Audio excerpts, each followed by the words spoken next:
ran out of really healthy, they had great arms, but they ran out. It's called sports, it's called baseball in particular.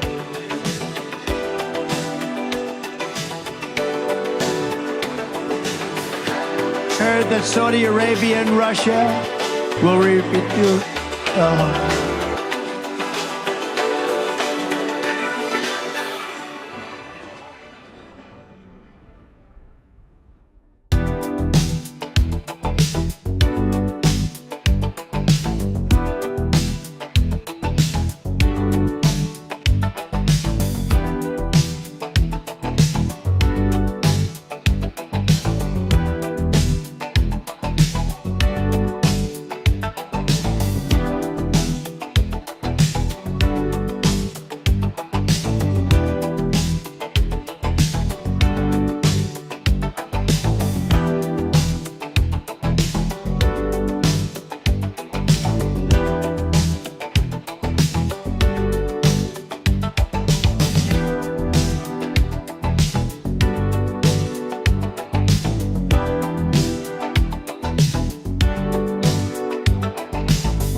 All right.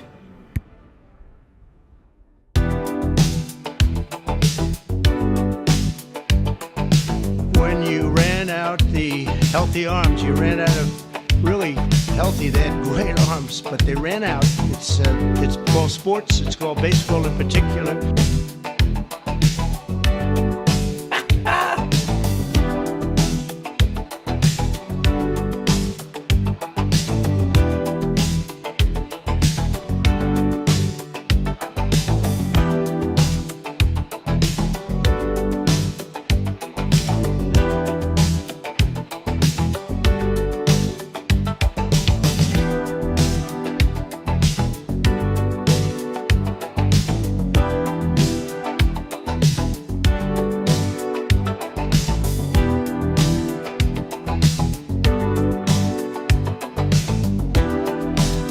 Let's do this. I think we're up everywhere. Just checking. After yesterday, Facebook, YouTube, Twitch, Substack, Instagram. Hold on. We gotta kick the switch over there. Instagram is live. All right. Substack people, give me some hearts, give me some love.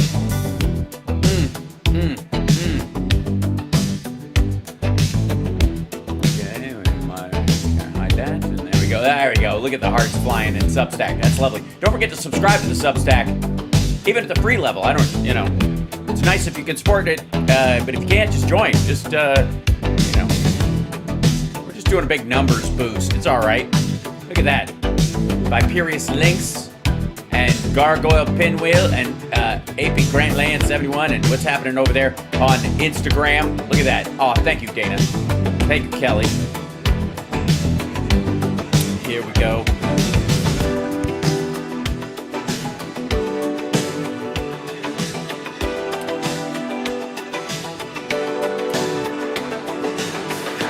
All right, I'm just going to jump straight into the chat room. I'm going to bring the chat room in here real quick. Hi, welcome everybody. It's HalSparks Megaworldwide.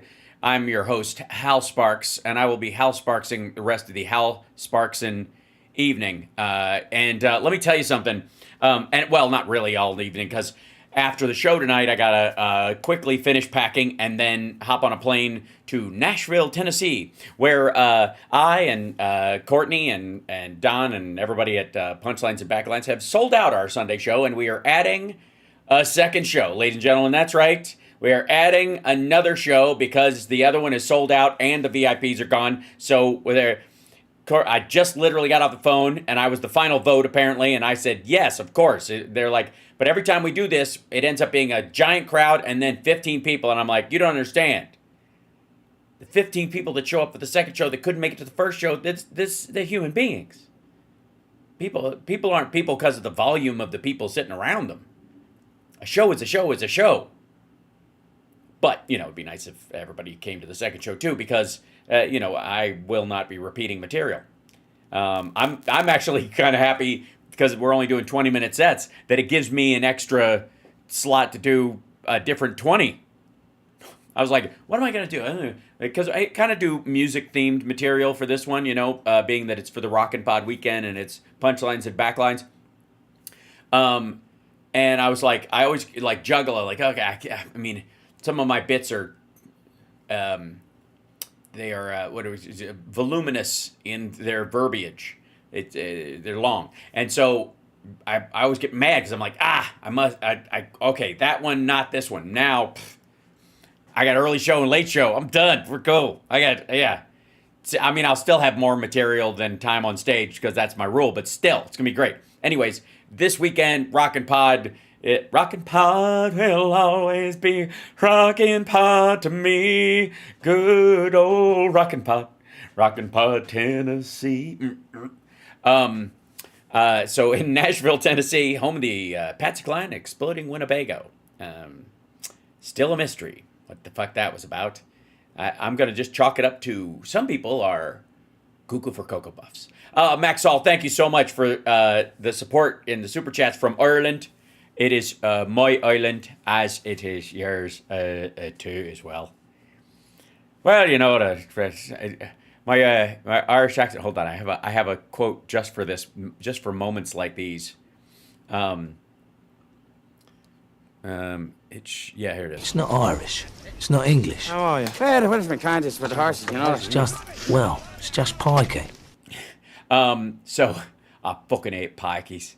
So welcome, and lots of show today. Obviously, the cabinet meeting is a bit long as a piece. There are a bunch of there's a lot of videos right now of people doing the kind of like cleanup after Trump. They're coming out going, see, this was always the plan. It was not always the plan. And okay, hold on, I need to bring this one video up. There we go. I'll move this down here. Ugh.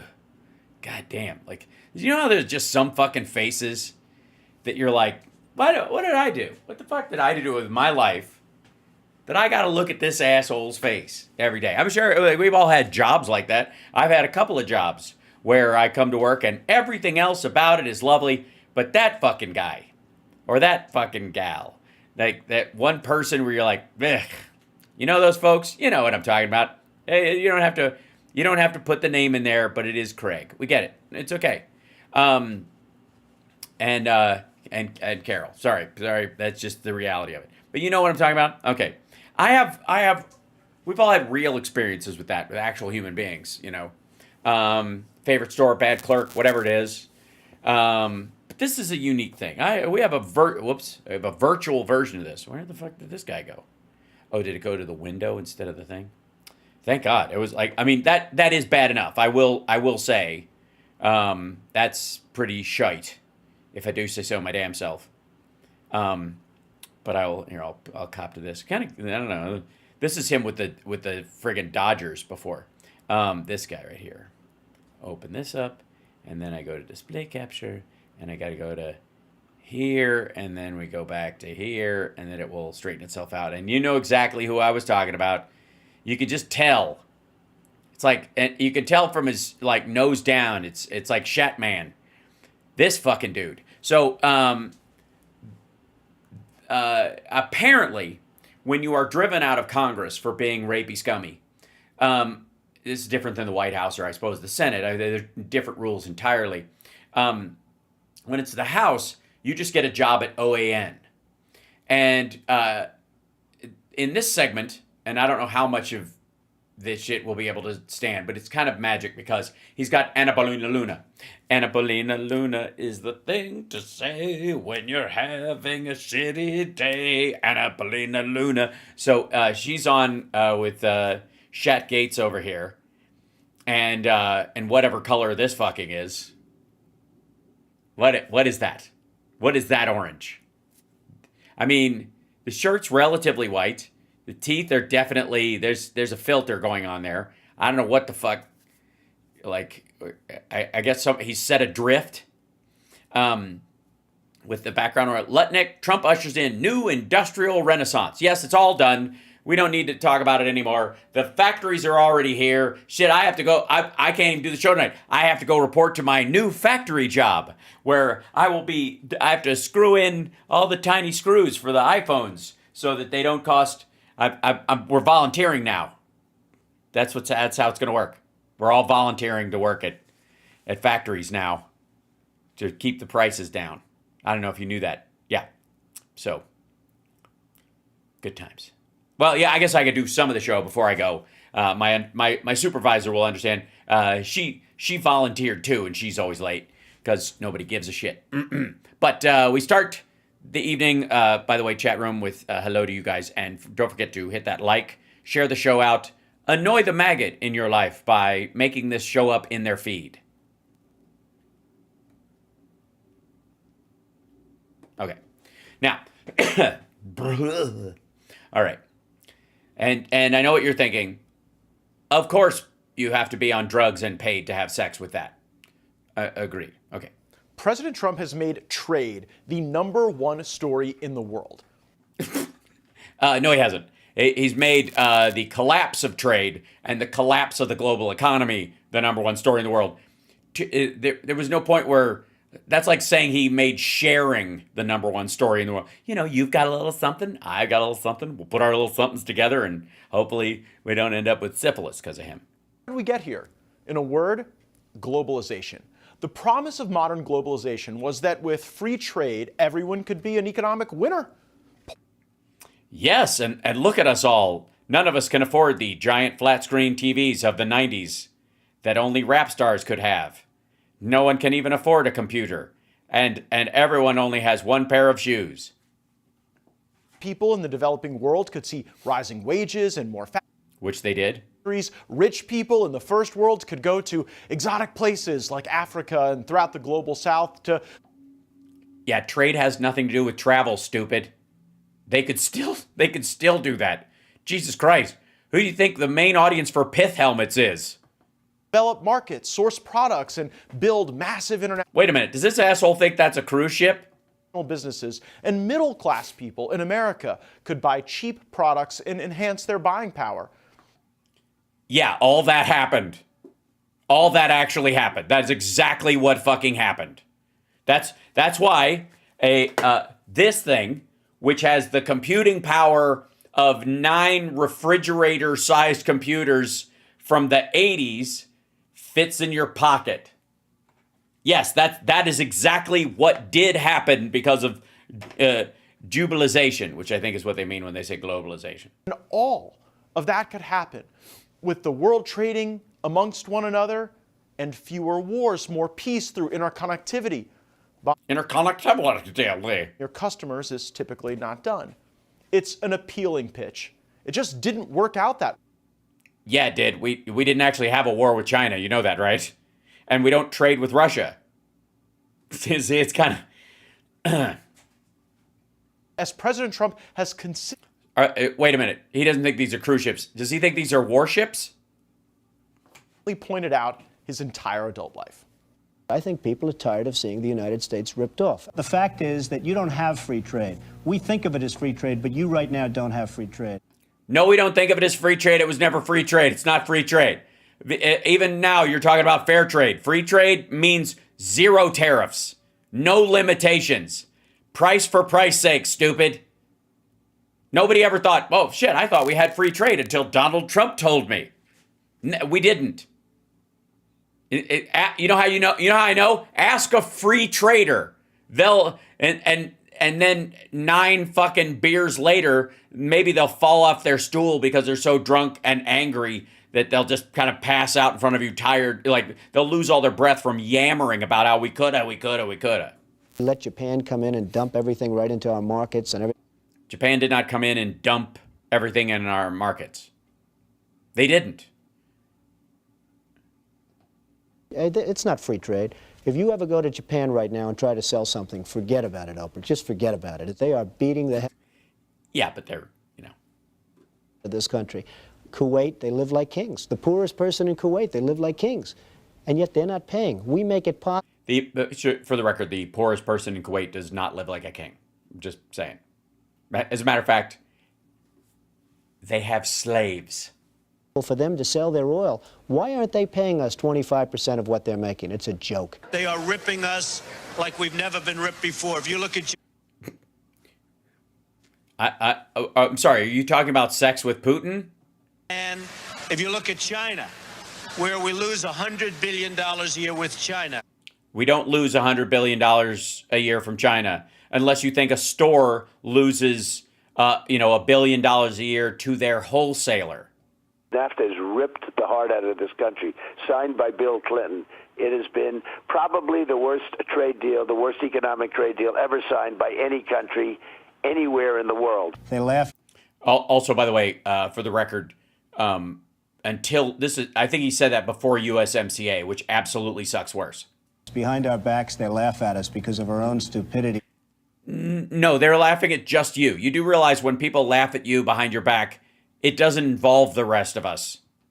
Look at the way we opened up the Persian Gulf. Most of it goes to Japan. We open up the Persian Gulf for Japan to get oil, for Saudi Arabia, for Kuwait to make money. Why aren't they paying us for this? You look at what China's doing to this country, it's disgraceful.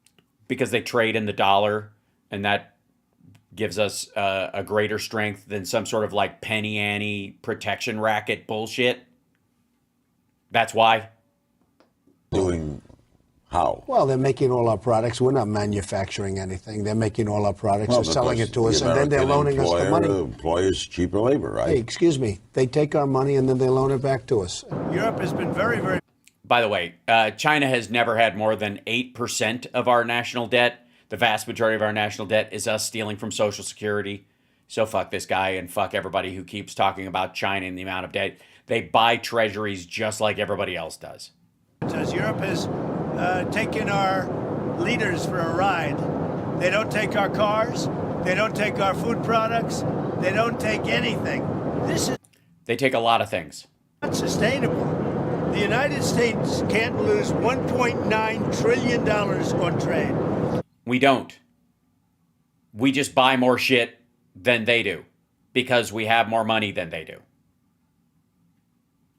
We can't do that. Can you imagine if Melania went into a fucking store and insisted that the store owner buy as much shit from, like, furs and jewelry from her as she does from them? She's got a bunch at home. She's got closets full of fucking things. Why can't she sell them? Why does she have to go to some, like, Poshmark site or whatever and resell them there? Why not? And also spend a lot of money on NATO in order to protect European nations. We cover them with military, then we lose money on trade. The whole thing is crazy. It's clear this is an area where President Trump has deeply held views. I don't know how he manages to do it. Like, how do you come across even douchier than Trump? It's impressive. It really is. I'm almost shocked. I mean, I don't even know how someone can manage it, but literally, as much contempt as you felt for Trump when he was talking, isn't it true that the second this asshole's face came on screen, you went, like it doubled down? You're like, ugh. True expertise. So how did the What the fuck is that? utopia of globalization go off the rails? A key factor was the decision to give China, the world's most populous country, enormous advantages over the rest of the world. They were deemed a developing country. Yeah, because they had 600 million, like, poor people. Genuinely poor, like real poverty. Even got most favored nation status, something no less than Nancy Pelosi warned us was a terrible idea. China should not receive most favored nation status. Not only do we not have market access, not only do they have prohibitive tariffs, not only are our exports not let in very specifically, but China benefits with at least 10 million jobs from U.S.-China trade. Fact is that U.S.-China trade is a job loser. Now, if you take a country the size of China, with the very cheap, and in some instances, slave labor, the lack of market access, the rip-off of our intellectual property, the transfer of technology, a country that is not willing to play by the rules in any respect in this trade relationship, you have a serious threat not only to our relationship, but to the industrialized world. Yeah, that would, real quick, the the industrialized world is who Trump attacked. You see, we don't have a problem necessarily with the concerns that she was espousing. And we certainly understand that what you need to do if you're going to remove yourself as a primary importer from China, for example, and move to other markets is that you don't attack those other markets while you're extracting yourself from the Chinese market, and you steady it out so that you don't destroy your businesses at home in the process. Yes? Seems like logical. And then, of course, while you're doing that, which is the threat she's talking about, while you're doing that, you don't attack Europe, our main partners in the Western world, which levels out the value of attacking China or tariffing them even at a higher rate. That was actually brilliant and exactly in line with President Trump's longtime thinking. If you heard... No, it's not. No, it's not. She was being specific about China, their trade, and their trade barriers specifically, and their industries and their IP theft. She wasn't saying, the whole fucking world is just ripping us off. We're just sick of it. Why isn't Kuwait giving us oil? Why don't we have a protection racket instead of a treaty with instead of the North Atlantic treaty? Why don't we just have, hold a gun to their head until they pay us? Why don't we just be slightly more of a threat than the person we're protecting them from? And then they'll have to pay us to scare off the other monster. Why don't we do that? That's the difference. Two speeches, you would believe those two people were from the same political party. But it isn't just Trump and Pelosi on the same side here. Even crazy Bernie had moments of lucidity on the issue of trade and tariffs. I believe in fair trade, not unfettered free trade. Right, except for remember the clip you showed about the whole free trade thing, which is horseshit? Yeah, that's what Nancy's talking about too. That's not what Trump is talking about. I do not believe that we should be shutting down factories in America and having corporations run to desperate countries where people are paid $1 or $2 an hour. I don't believe in that. The function of trade is not just to make large corporations wealthier. Tariffs? When tariffs are necessary, absolutely. We'll use all the tools that we have. When they're necessary, not as a blanket, it's, again, this fucker wants to, put a Band-Aid on a heart attack. What Trump, Pelosi, and Bernie all understand is that if you allow billions of laborers operating without environmental standards or regulations... Yeah, there aren't billions of laborers. ...to make things and sell them in the United States, while U.S. products face higher markups in those other countries... Because those people don't make anywhere near as much money, and they wouldn't have any industry at all if we just flooded them back. Basically, we buy their shit at a low price, at a wholesale price, and then sell it back to them with a sticker on it. America loses the middle class, and in turn, the American dream. Companies offshoring production was a hallmark of the 1990s and 2000s. It was a core feature of globalization, accelerated on our continent by NAFTA. We've noticed that globalization is being rejected in the places where prosperity is rising. El Salvador has experienced a positive turnaround like no other country in the Western world. Yeah, that's not because of trade, asshole. It's because they went from being a gangster state to using the military to round everybody up and put them in a giant fucking supermax prison. That was the turnaround. It wasn't because they suddenly invented a new way of doing economics. Here's what their president, Nayib Bukele, had to say about globalization. They say globalism comes to die at CPAC. I'm here to tell you that in El Salvador, it's already dead. But if you want globalism to die here too, you must be willing to unapologetically fight against everything and everyone that stands for it. These dark forces are already taking over your country. You may not see it yet. No, clearly not. I don't see any dark forces taking over my country. Thank goodness. But it's already happening. The problem is much like the metaphor of the boiling frog. Boy, am I tired of that metaphor. Once the water boils, it's already too late. Even in the UK.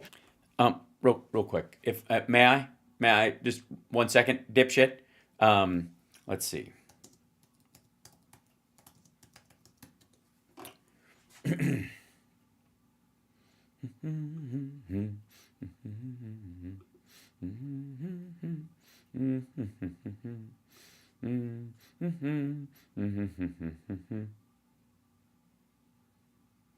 I get really fucking tired of people who don't ever read anything about the subjects they're talking about.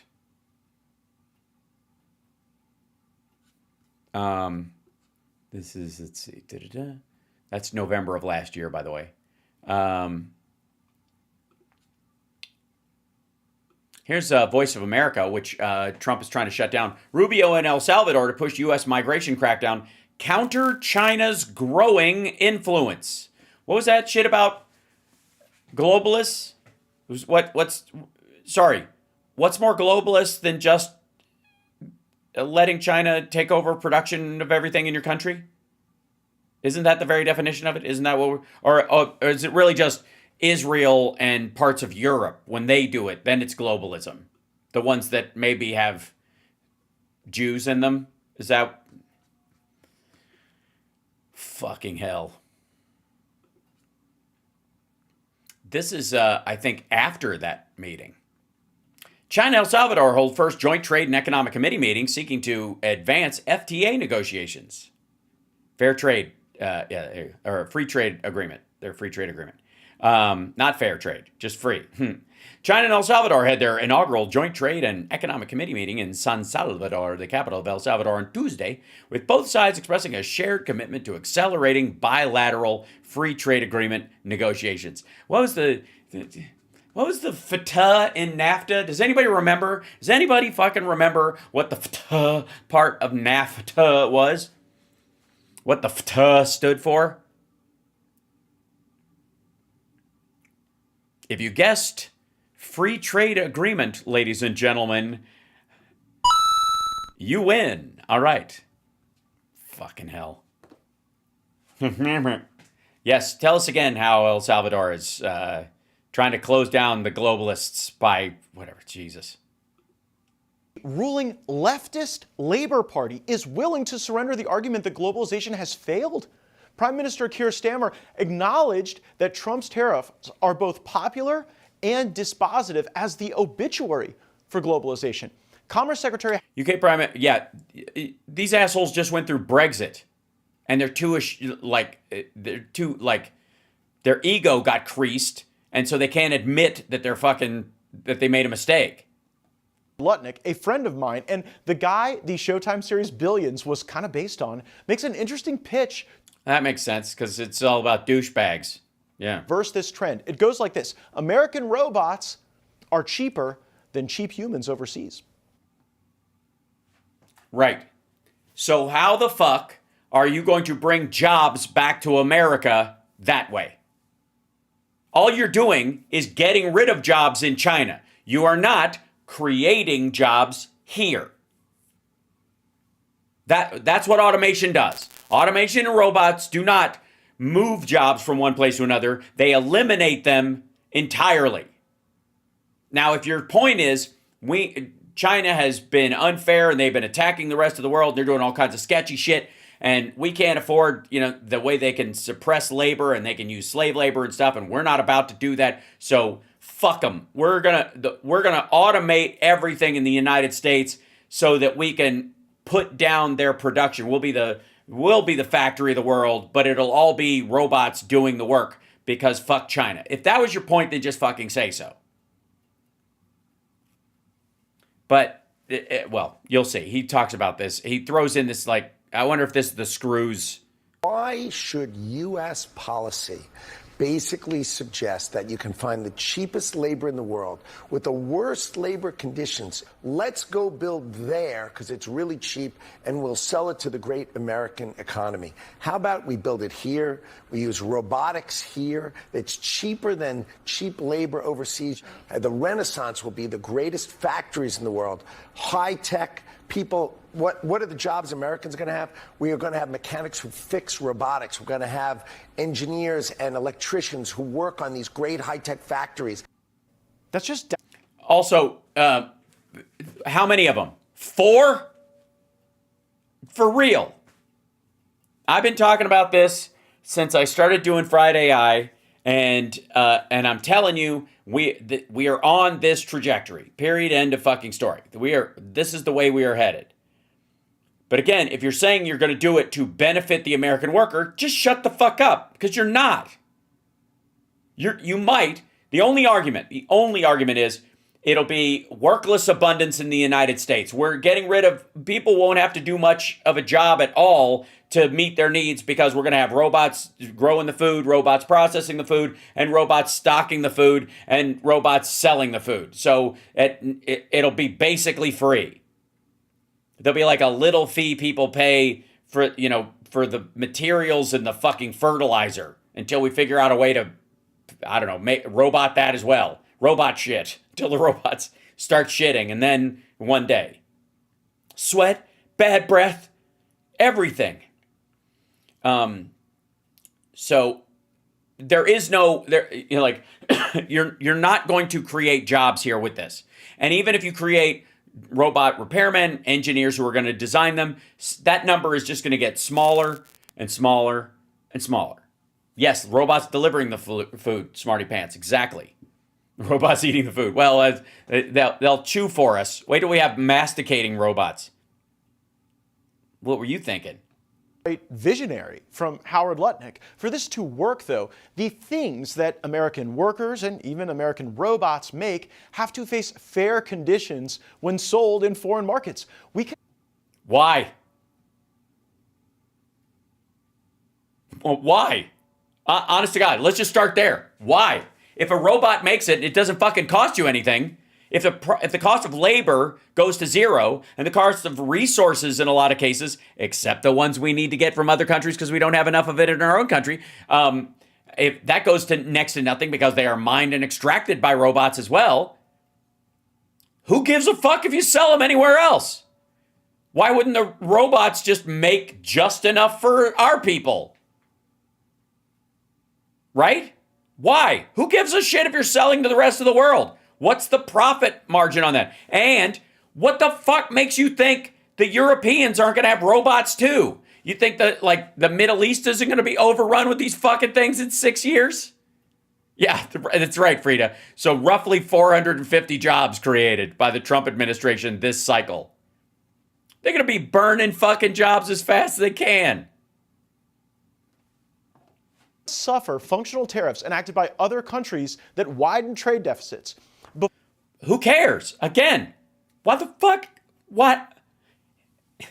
I don't understand. Somebody, all right, chat room, can somebody explain to me why you would even worry about surplus materials, food, consumer goods, if the making of them is 90% automated, and so the money you would even need to make as a human being, the irony is right now we've got $7, $7.25 or whatever the federal minimum wage. There is a conceivable possible future in the next 8 years where that amount of money is more than you need from any job to get above and beyond the basic necessities of life. That's really a possibility. Like a flood of abundance from these things. And if that's the case, who gives a shit what you're selling to anybody else? And how is this a job? How are any of these jobs? Like I said, the factories that they're breaking ground on today are basically fucking vending machines. Vending machines have one guy come by every couple of weeks and open the fucker thing up and like throw in some fucking sun chips and some Rolos and close the door and come back a week later to empty the change box. And, you know, and nowadays, of course, because you can scan and use cards or whatever, it's a large part of it's automated. But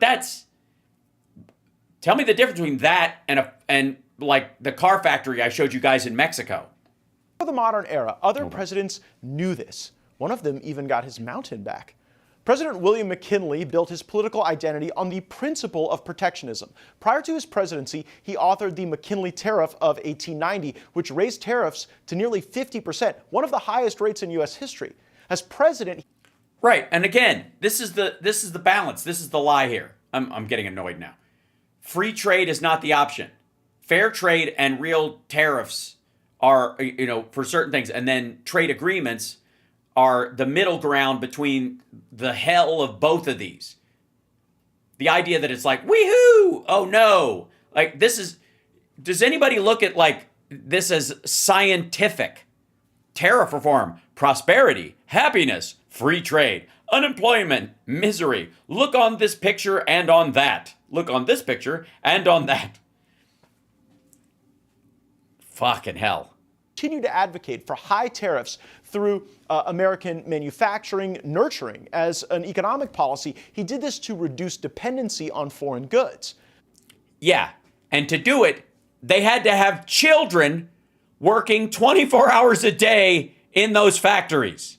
They were factories. These were factories that employed human beings. You actually had to pay people to show up and do that shit. Even the fucking kids.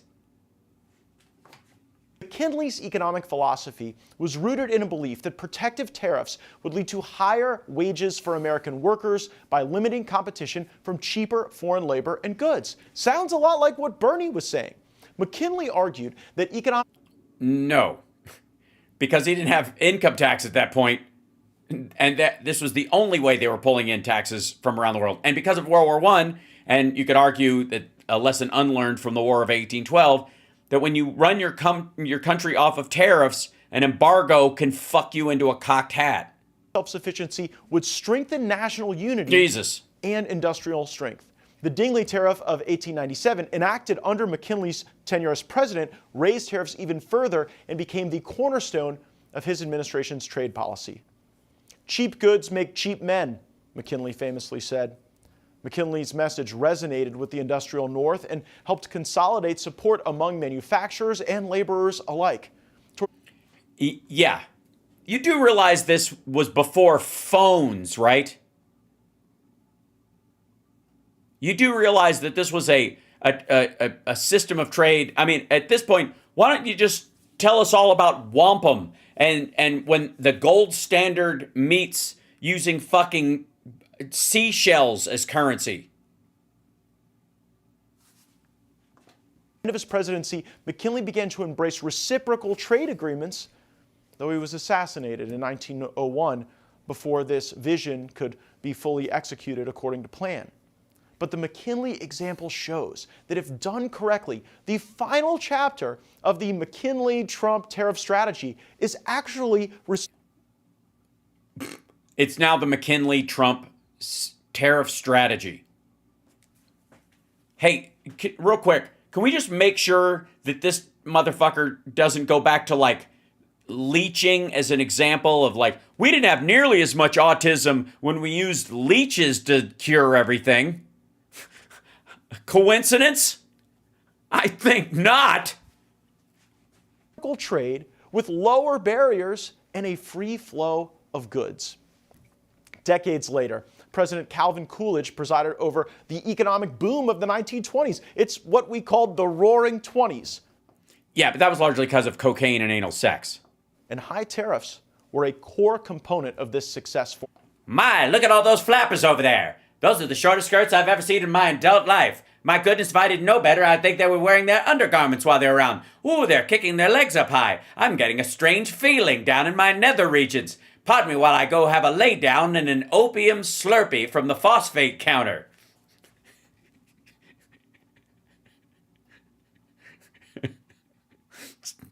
I mean, Coolidge once said this. I'm not wrong.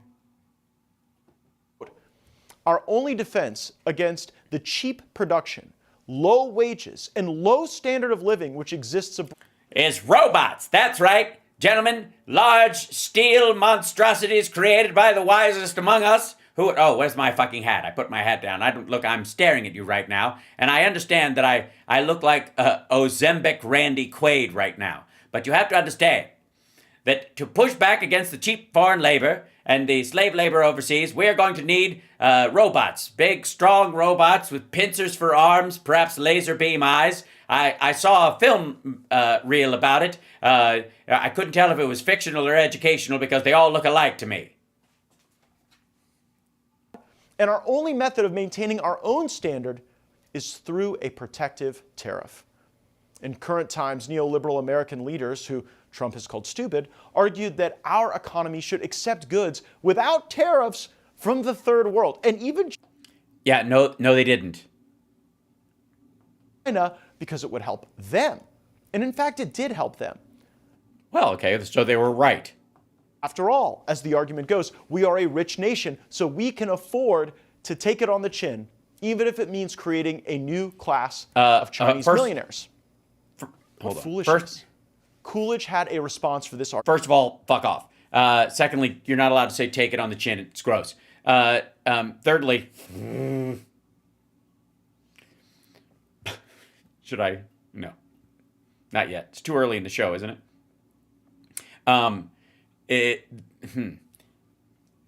If we're going to... There is no comparison between the automation that raised productivity during the NAFTA years that got rid of more jobs than any of the things moved overseas, because a lot of the factories overseas in China, for example, sprung up directly there. There was never an equivalent factory in the United States to start with. Were some moved? Yes. But were they moved all to China? No. Some moved to Mexico. Some went back to Europe because we didn't have to have one over here and that kind of thing. And the goods themselves were available to the American consumer to buy with whatever they wanted because they had the right to do that without some artificial barrier because they've got a non-sanctioned reason to stop goods from that country coming in.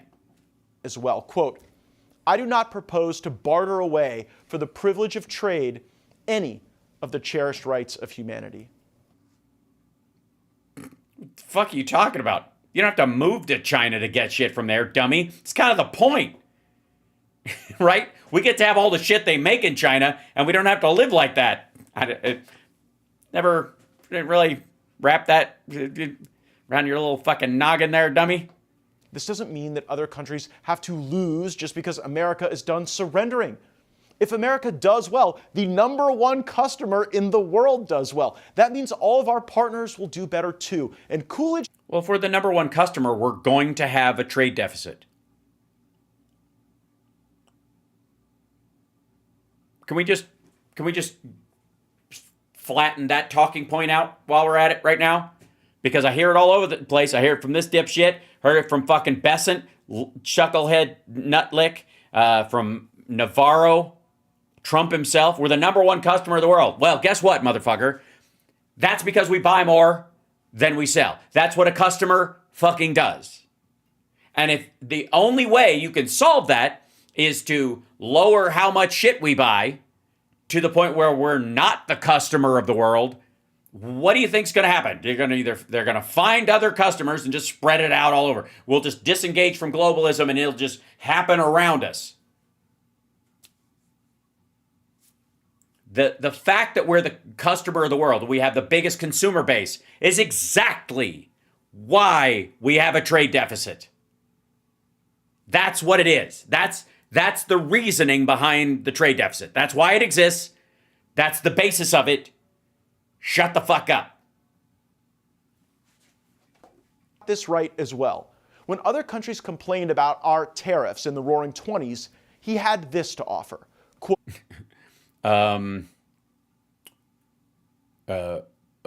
heroin?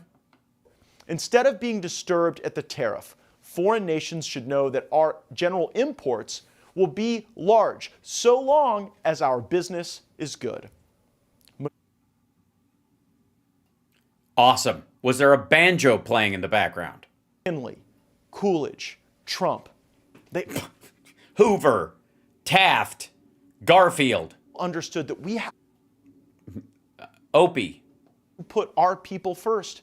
If other countries don't like our reciprocal tariffs, they can just allow American goods made by American workers to freely enter their markets. What if they don't need them? For real. Like, what if their roads aren't wide enough for our cars? What if they don't have an appetite? Their consumer base, their people are too fucking poor to afford stuff made in a first world country with the largest economy in the world. What the fuck are you going to sell them? Golf clubs, you dumb motherfucker? That appears to be exactly what's happening in real time. Vietnam has already proposed dropping all of their tariffs. Israel is humbly coming to the White House. Israel is humbly coming to the White House for what? A blowjob? Get the fuck out of here. In hand, following the 17% tariff that Trump slapped on them. I mean, even being in a war doesn't spare you from Trump's economic realism, and I am here for it. Well, that's because Jews. I mean, that's your problem there. I think that's why you don't like them. As the largest democracy in the world, they have initiated talks to lower their barriers to commerce, which are some of the toughest on planet Earth. Even the EU, the smug EU, has announced that they are ready to drop tariffs against U.S. businesses. The negotiation... No. Of all industrial tariffs. That's how much? That's that much. But they also know that you and Trump won't know the difference between sort of consumer tariffs, consumer goods as that are being tariffed, and industrial tariffs. Because you're not going to get anything from them. Like, they don't buy anything from us. They don't need to. Same thing with China. Like, China throwing an 84% tariff on our shit. They don't buy anything from here in the first fucking place. With the EU should be easy. One, let our goods compete fairly. How long is this fucking opening monologue? Jesus, man. In the marketplace. Two, pay for... The market pit actually works better, considering. Defense. I'm not even a government official, and I... Thank God. Look, a bright spot. You're right. You used to be, you rapey piece of shit, and now you're not anymore. See? Sunshine on my shoulders makes me happy.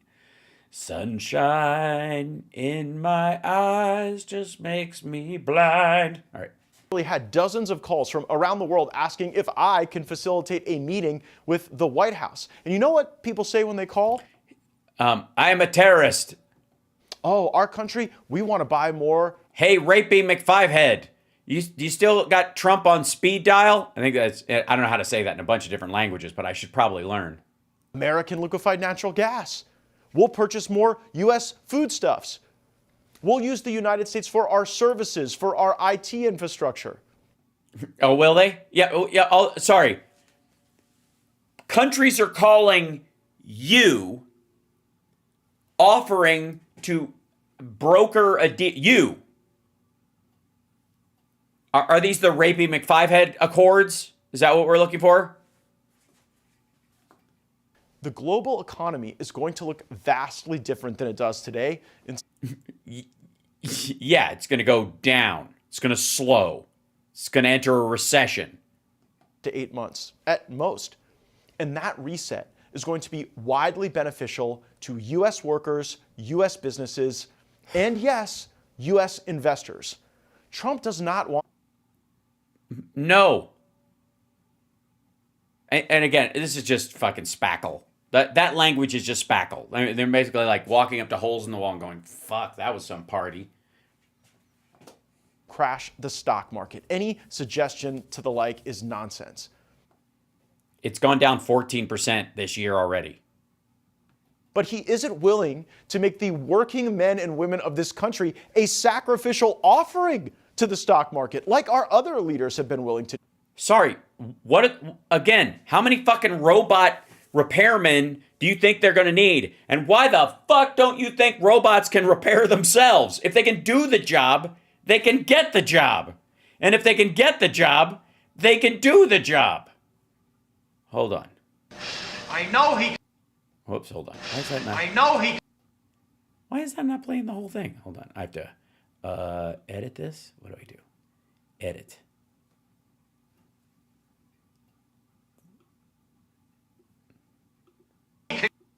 I know he can. I know he can. Why is my, like, who took half my audio clip? I know he can get the job, but can he do the job? It's annoying to me. I'm having trouble. All right. Treasury Secretary Scott Bessent explained why in this outstanding clip in an interview he had with Tucker. Outstanding. The top 10% of Americans own 88% of equities, 88% of the stock market. Yeah, it used to be the top 1%. Now it's 10%. And also, on an individual basis, the rest of them, and like half of those fuckers just control them on behalf of larger funds. And those funds include everybody's retirement, you fucking asshole. The next 40% owns 12% of the stock market. The bottom 50 has debt. They have credit card bills. They rent their homes. Right. And those are the people you're going to transfer the tax burden onto. That's the whole fucking point. When you make it less about income tax, which is on people who make an income, and you put it on a tariff, which is anybody who has to buy fucking anything, you shift the tax burden to the consumer base, to the poor. That's the point, asshole. They're going to put more of these things. The tax bill will go on their credit card, not the Republicans in the House. That's what this is about. Jesus Christ. Auto loans, and we've got to give them some relief. That I was struck by the statistic. Please say aluminum baseball bat. From last year. That's the message right there. Just as a bystander, I'm like, wow, okay. Yeah. A, you're not a bystander. You're a propagandist, asshole. You're also really rich. You were born rich. You had a silver spoon in your fucking gob your entire goddamn life. You were born with a silver spoon up your ass. That you have never wanted for anything. You have never lacked a resource in your fucking life. And the only loans you take out are for a tax dodge. Fuck Tucker Carlson and his bullshit. We don't have to choose wages. And yet, as much as I hate Tucker Carlson, as much as he's a giant piece of shit, as soon as Matt Gaetz' face comes on the screen, I whinge even worse. That's impressive. For our workers or profits for our investors. We can have both, but it requires a reset. And President Trump is bringing us through this moment with fortitude, clarity, and strength. No, no, he's not. He's freeballing it, dipshit. Now is Florida Congresswoman Ana Paulina Luna on a... Ana Paulina Luna is the thing to say on a bright Hawaiian Christmas day. Ana Paulina Luna. Sorry, it's never going to get old with me. I'm sorry. It's just part and parcel to the circumstance we're in. There's no getting around it. It's just fucking silly. Okay, here we go. So much for joining. I have been inundated with feedback from other countries. No, you have not. No, you haven't. Bullshit. Sorry. Play the fucking audio. Like, I want to see the... And also, by the way, Little St. James Island does not count as a country. I don't give a fuck. All right, anyways. The only reason I wanted to see this was because she's on, and she's going to bitch about the fact that they haven't released the Epstein files, which I think, considering how, like, yeah, it's Trump stupid is a major part of that, but like, talking to him? Wanting to renegotiate. Yeah, why she's live from, she's under Justice Roberts' robe right now, I think. The trade deals with the United States. How do you see President Trump's tariff strategy playing out so far? Real quick, I'm sorry to interject. I need a yellow flag. I need to be able to throw a flag on the play. Hold on. I don't know that I have. That's not gonna work. I've got here. I'll just pretend this is yellow. This is just tissue. Flag on the play. There is not 5-yard penalty. It has not been established that there is actually a strategy. So it is impossible to determine the validity or the function of the strategy if you cannot actually show any evidence that a strategy ever happened. So automatic 5-yard penalty, half the distance to the go fuck yourself. As you saw, there was an announcement recently that over 50 countries have come to the table to negotiate. And I think that Hi. First of all, they said 75. And secondly,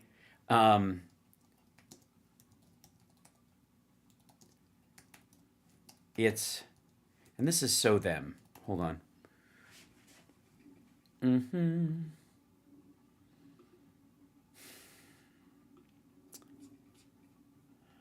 Trump trade advisor says stock market plunge. No big deal. Live updates. Where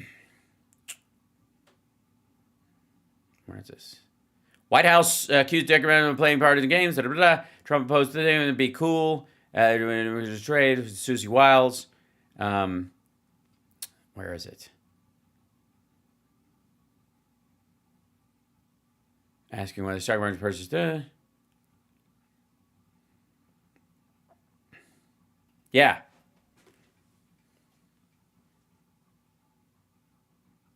Look, asshole, I know they sound alike.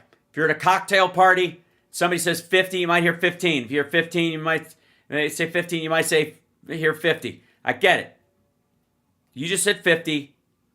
It's actually 15. It's 15. They said 75, which was horseshit. But it's not 50 at all. It's 15, not 50. 15, asshole. Just like to point that out, if I may. Sorry. Flag on the play. 10-yard for touching below the belt while discussing trade policy. 5 yards against Matt Gaetz. Anna Paulina Luna replay second down. Can't tell the difference. I would give you a 50-yard penalty, but you would just go 15 yards. And on second thought, 15-yard penalty. Resetting the ball at the 50-yard line. this has been President Trump's plan all along. The sorry, hold on. I know you're all disappointed. Tends to make people nervous, but as you're seeing, many of our countries that we are trade with are actually willing to drop those rates. And so I think that it's about the art. And I think that Trump's winning. The T word that makes leftists afraid is testosterone. But I want to get back to trade.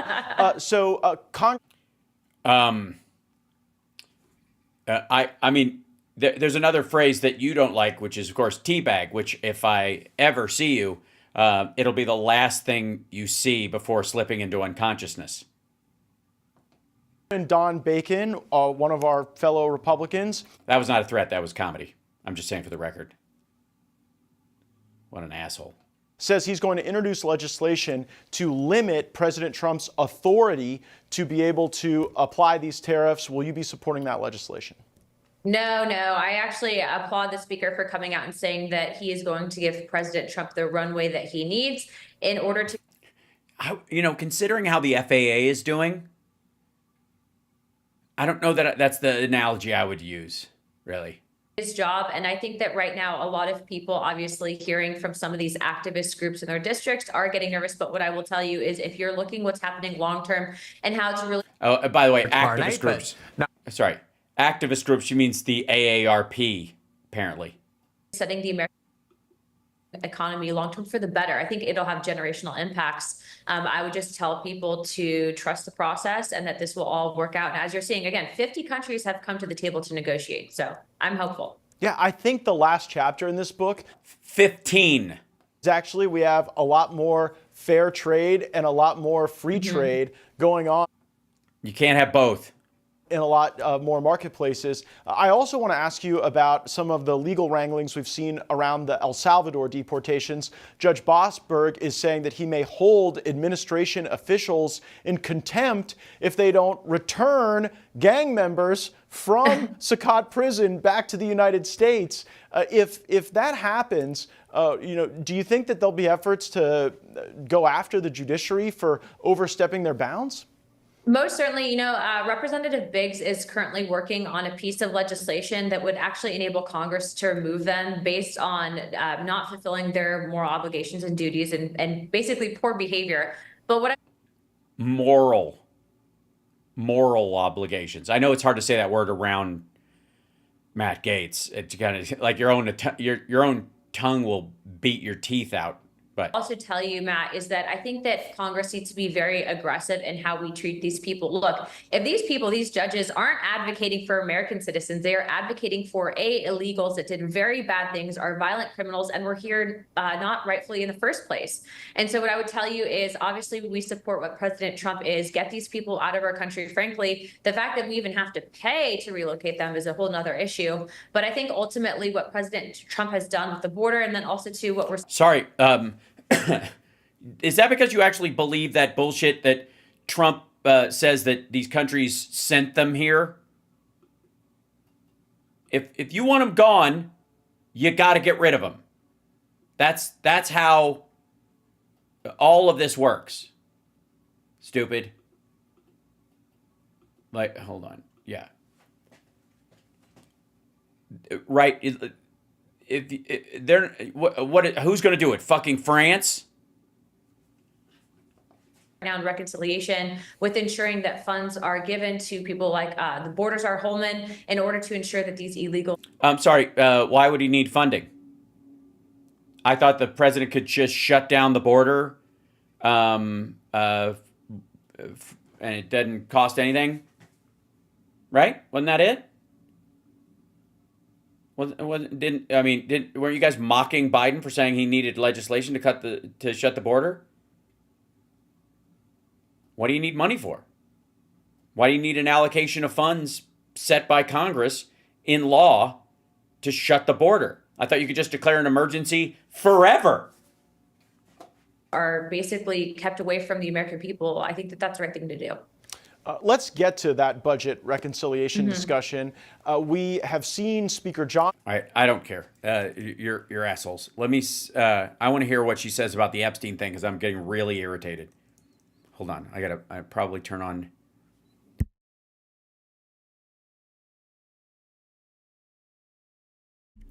Excuse me. What is it? The last thing? USAID, buckling under pressure, delivering on those changes. There's a lot of slow rolling on a lot, Been in office. We've done in office for this year, living on those changes.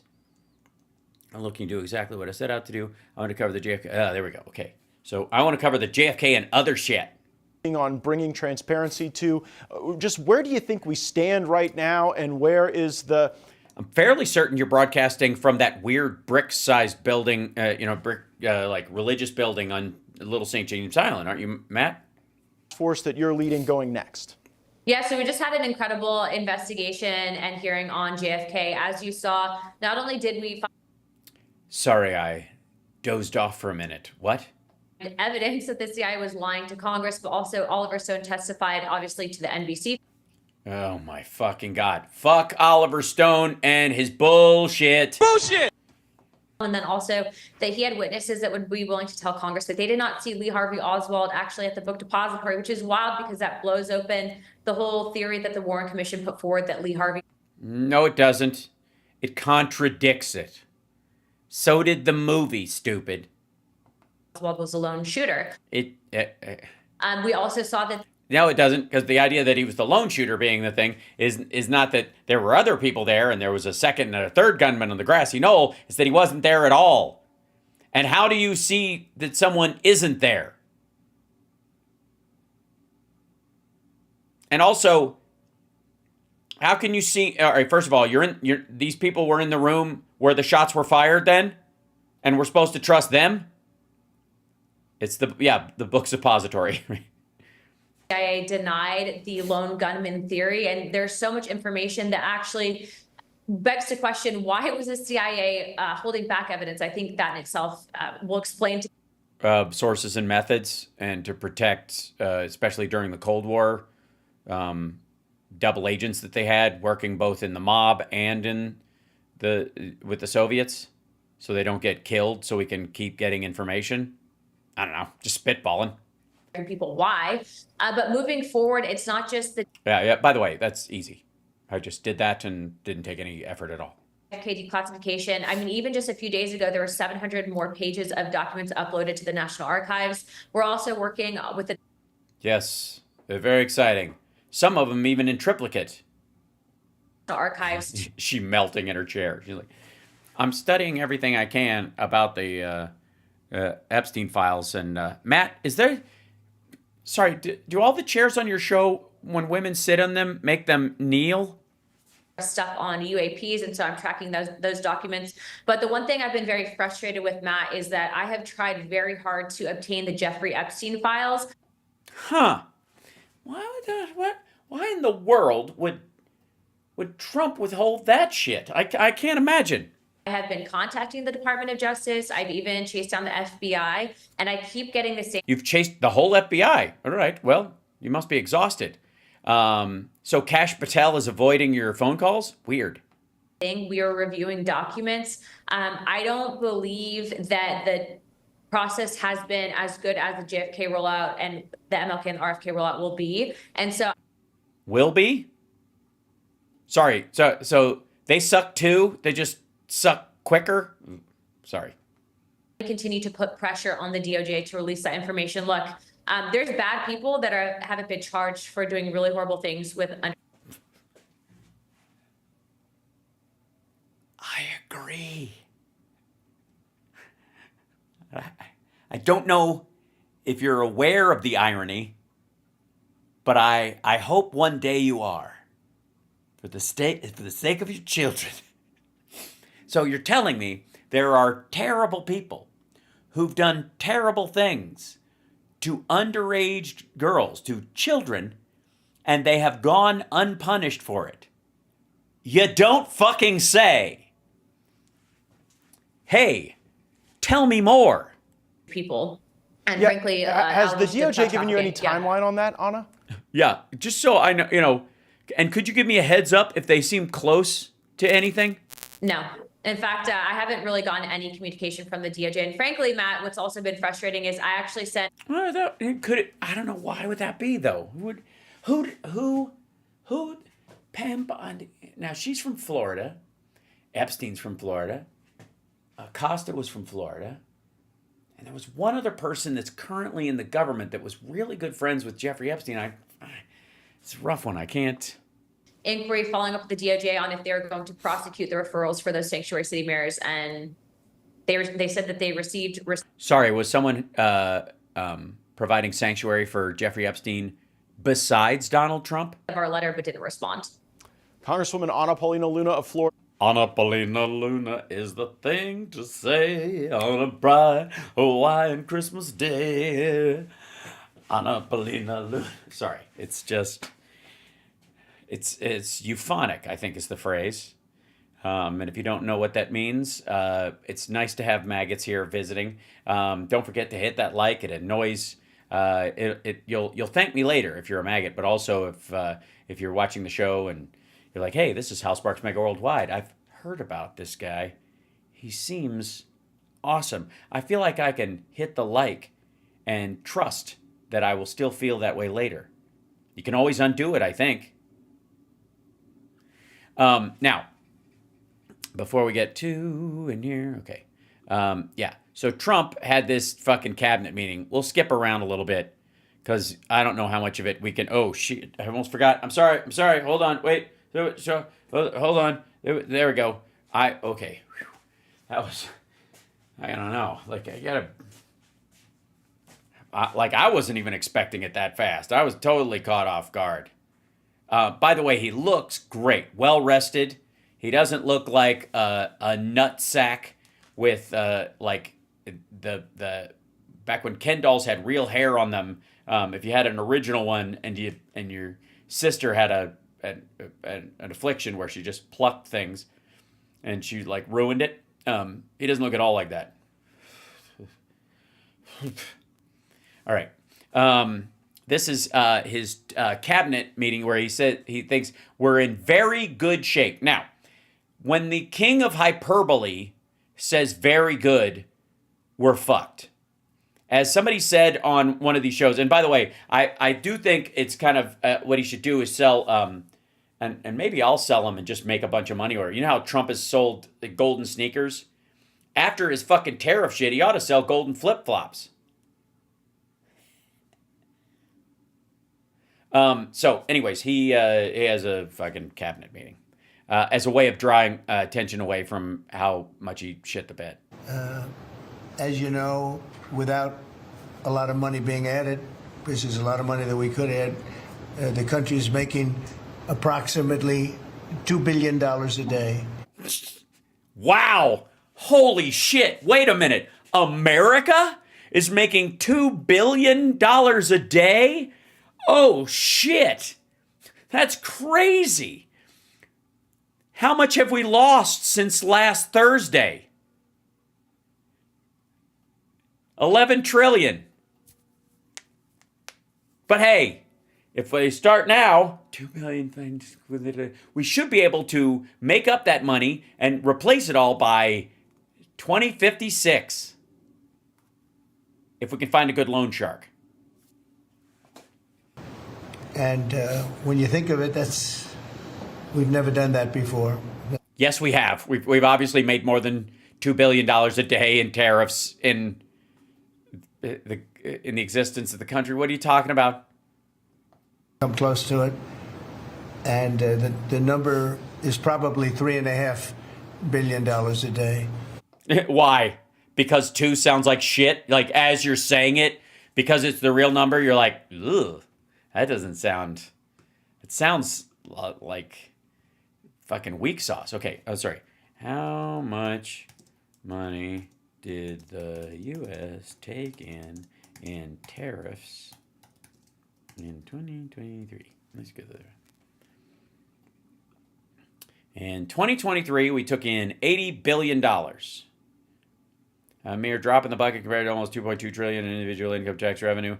Yeah, okay, so tax revenue was 2.2 trillion individual income tax, and we had $3.1 trillion in goods imported, and we exported $2 trillion worth.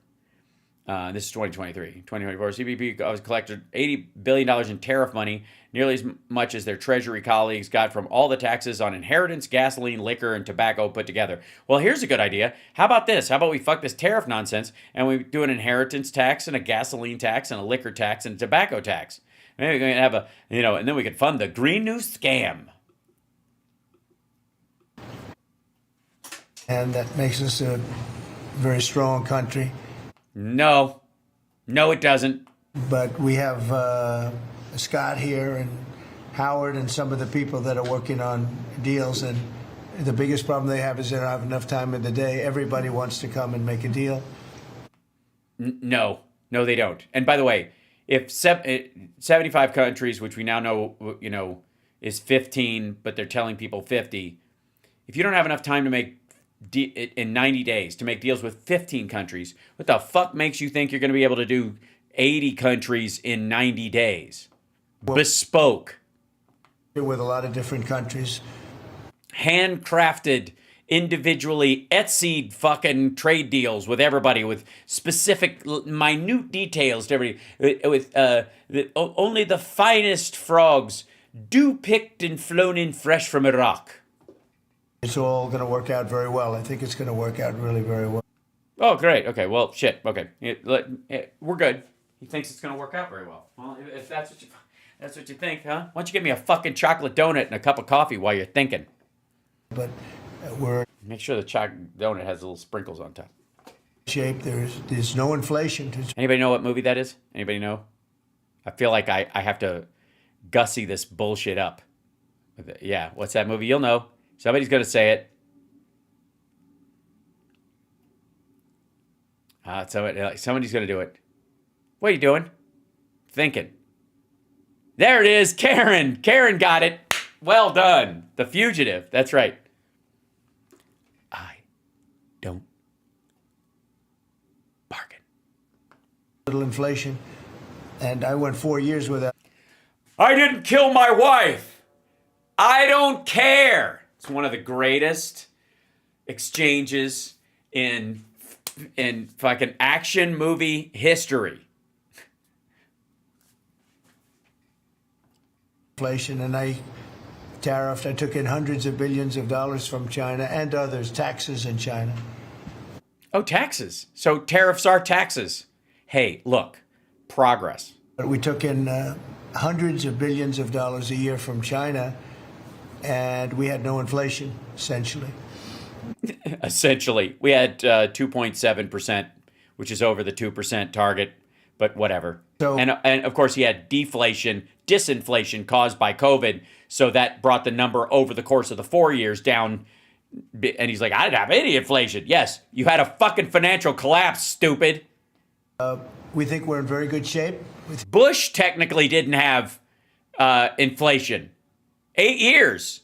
And he didn't have inflation because the inflationary aspect of it was completely fucked up by the 2008 crash. Congrats. Everybody thinks he did a great job with the economy. Doing very well. Again, there'll be a transition cost and transition problems, but in the... Oh, yeah. Transition costs, transition problems. Kind of like transitory inflation, right? That's what you mean? There's going to be transitory inflation? Is that one of the problems you're talking about? Is that it'll be temporary inflation, but it's going to go away? Kind of like COVID did when the sunshine hit it? You dumb son of a bitch. It's going to be a beautiful thing. We're doing a... Yeah, it's going to be a beautiful thing. What do you mean? Oh, you mean the weather when you're golfing this weekend? What we should have done many years ago. I got to say, this is a hard fucking fade. Can somebody not feed him right before these things? I don't know. I don't think he drinks coffee, but get him a fucking Diet Coke and don't give him like 19 fish delights, please. Control. And we allowed some countries to get very big and very rich at our expense, and can't let that happen. Well, it wasn't at our expense. We got the goods cheap from them. We chose to buy those things. It's not a sustainable formula. So I wanted to just thank everybody at the table, and maybe I'll go around and ask some of you a little short couple of answers. Pete just got back from Panama, and he's been all over the place, and you want to give us a little report on that? And there's one place he hasn't been, in front of Congress under oath. And don't think we forgot, fuckhead. Whatever else you might have to say, everyone at this table is doing... Also, real quick, hold on.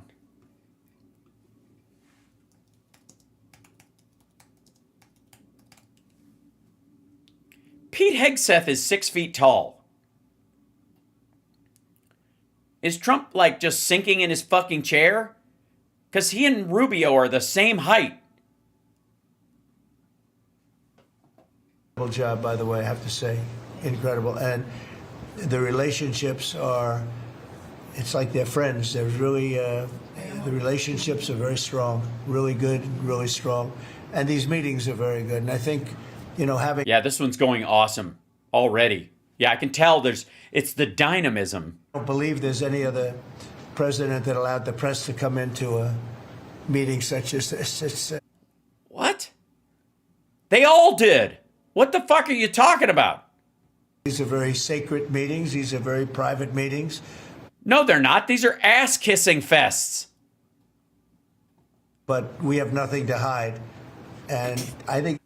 Except the Epstein files. But, good. I think it's a good... we want to be... A word you like to use, Jeff, is transparent. So we want to be transparent, and we'll do that by starting with Pete. Go ahead, Pete. Yes, Mr. President, we just got back from Panama last night. Oh, did we? Really? We did? We did? At the Panama Canal with their South... Yeah, Hal, and his chair is raised. Yeah, the back of Trump's chair is higher than the back of Hegseth's chair. Now, it's bigger, but whatever. Now, and again... maybe is I mean, there is no excuse. It's not like he's all legs or some shit. Commander ships, F-18s, troops, and signed a couple of historic deals.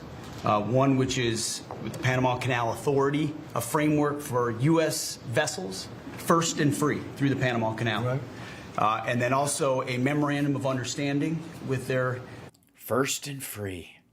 Security minister for the presence of U.S. troops. Fort Sherman is an old U.S. base there, as well as their naval station and air station, jointly with Panama to secure the Panama Canal from Chinese influence. That's something.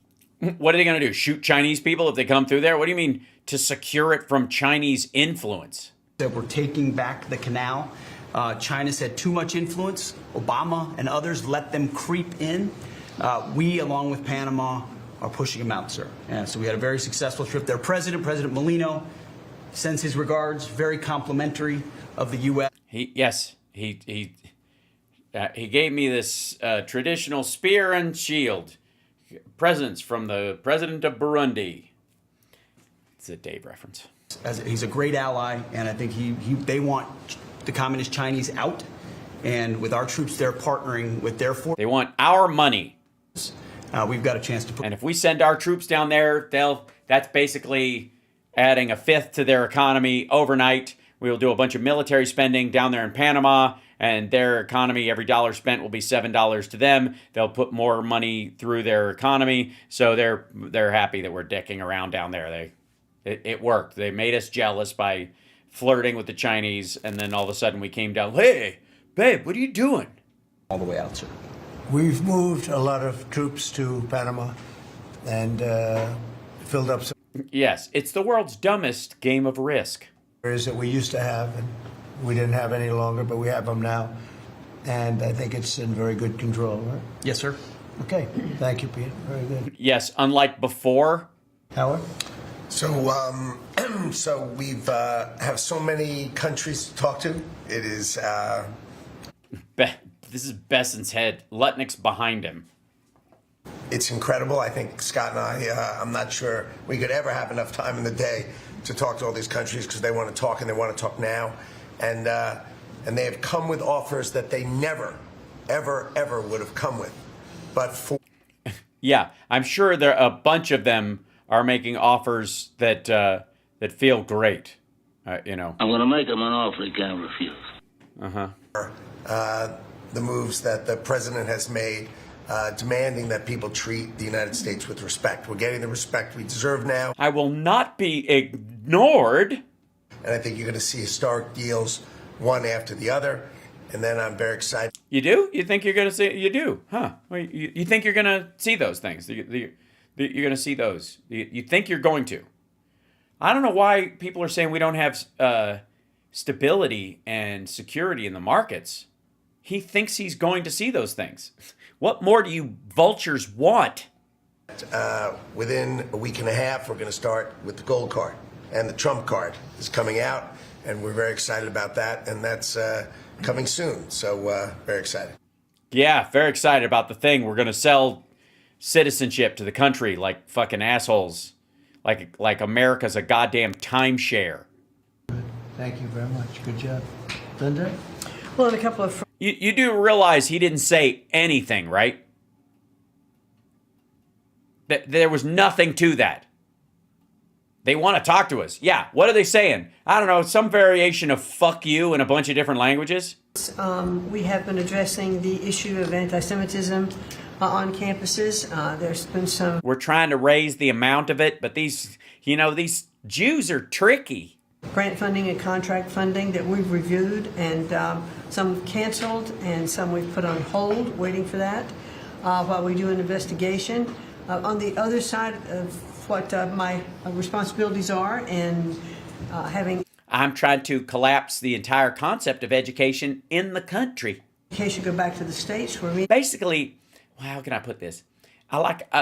right when it thinks I'm down and out and it's cheering at the crowd that it's beat me, I want to hit it with a folding chair. Talking with governors. I was with, this week, all 50 commissioners of education around the country, and because we also want to provide them with tools and best practices as education does move back to the states. Making great progress, great response from the states. And sorry, what tools are you talking about? They're going to do it without you. And again, the one upside to him destroying the Department of Education is that the influence he would have in trying to enforce, anti-trans shit or sexist bullshit or anti-DEI stuff, he'll have no carrot or stick to do it with. So, and? Very positive. And what about colleges? You're holding back $400 million from Columbia. From Columbia. $8 billion from Harvard. Can you imagine the money we pay Harvard? They have a $60 billion fund. Yeah. They research Alzheimer's. They research cancer. They create eco-friendly materials for replacing roads and fucking housing. Giving them $8 billion, and we're trying to figure that out. And then they hire de Blasio, the worst mayor in the history of New York, and they hired the woman from Chicago who was a disaster. Oh, that her, yeah. I mean, Michelle broke my heart, but I wouldn't call her a disaster, even when I was angry. Carrie, on the other hand, but still, so many fond memories. Sorry, there just aren't any women in Chicago I have bad memories of. Zero. I love you, Chicago. Disaster, and they pay them massive salaries, and they're supposed to be teaching you government. That's not Harvard. That's not Harvard the way it used to be. It's exactly Harvard like it used to be. It's not weird at all that former mayors of New York City would teach governance. Do you have anything to say about that? Yes. If you ever teach a class on government, I'm fucking there. I've got a lot of questions. The dollars you're holding back from quite a few universities that were not behaving. Yeah, and the other, there's some Princeton, Cornell, others that are coming in, and actually getting calls now from the presidents of the universities who really do want to come in and make a deal. They're trying to raise the tariffs, are they? They're worried about tariffs on Harvard. And have discussions, and so we're investigating them. But and by the way, this has nothing to do with anti-Semitism. He's just looking for ways to cut money out of the budget so that he can pay for his tax cut. That's it. He doesn't care about any of this shit. He's just trying to pull that money back so he can give it away to his rich friends, so that Lutnick and all these fuckwads at the table all get a tax break. That's what this is about. Time we're holding back the grant and the fund money. Okay. Great job. Thank you. Very thankful for the House voting for the President's budget resolution along with the Senate bill. Made a ton of progress this week in working. Yeah. They passed the part where they can talk about what they'll pass later when they pass the other thing, if they can pass it. Members to ensure that a desire for flexibility in the Senate was not misconstrued as a desire not to slow and do spending reforms. And so we're very thankful for that. And now we can get after writing that bill, getting the president as big a package of his agenda to his desk. So very good week. Good. We just got the House vote. And now we're well on our way to getting, as we call it, the great big beautiful bill. It's a beauty. There's never been a bill like this one. We're trying to get it all into one beautiful bill. It's we've had single fucking bills before. It's new that we divided it up. Wait, can I also point out that if you'll recall, the Republicans wanted to govern that every department, every separate agency would have its own budget, and they would vote on 12 bills, not one big thing to shove everything through. They wanted to vote on each individual thing so they could pay attention to the spending. Now they're like, fuck it. Just add $5 trillion to the fucking debt and let's move.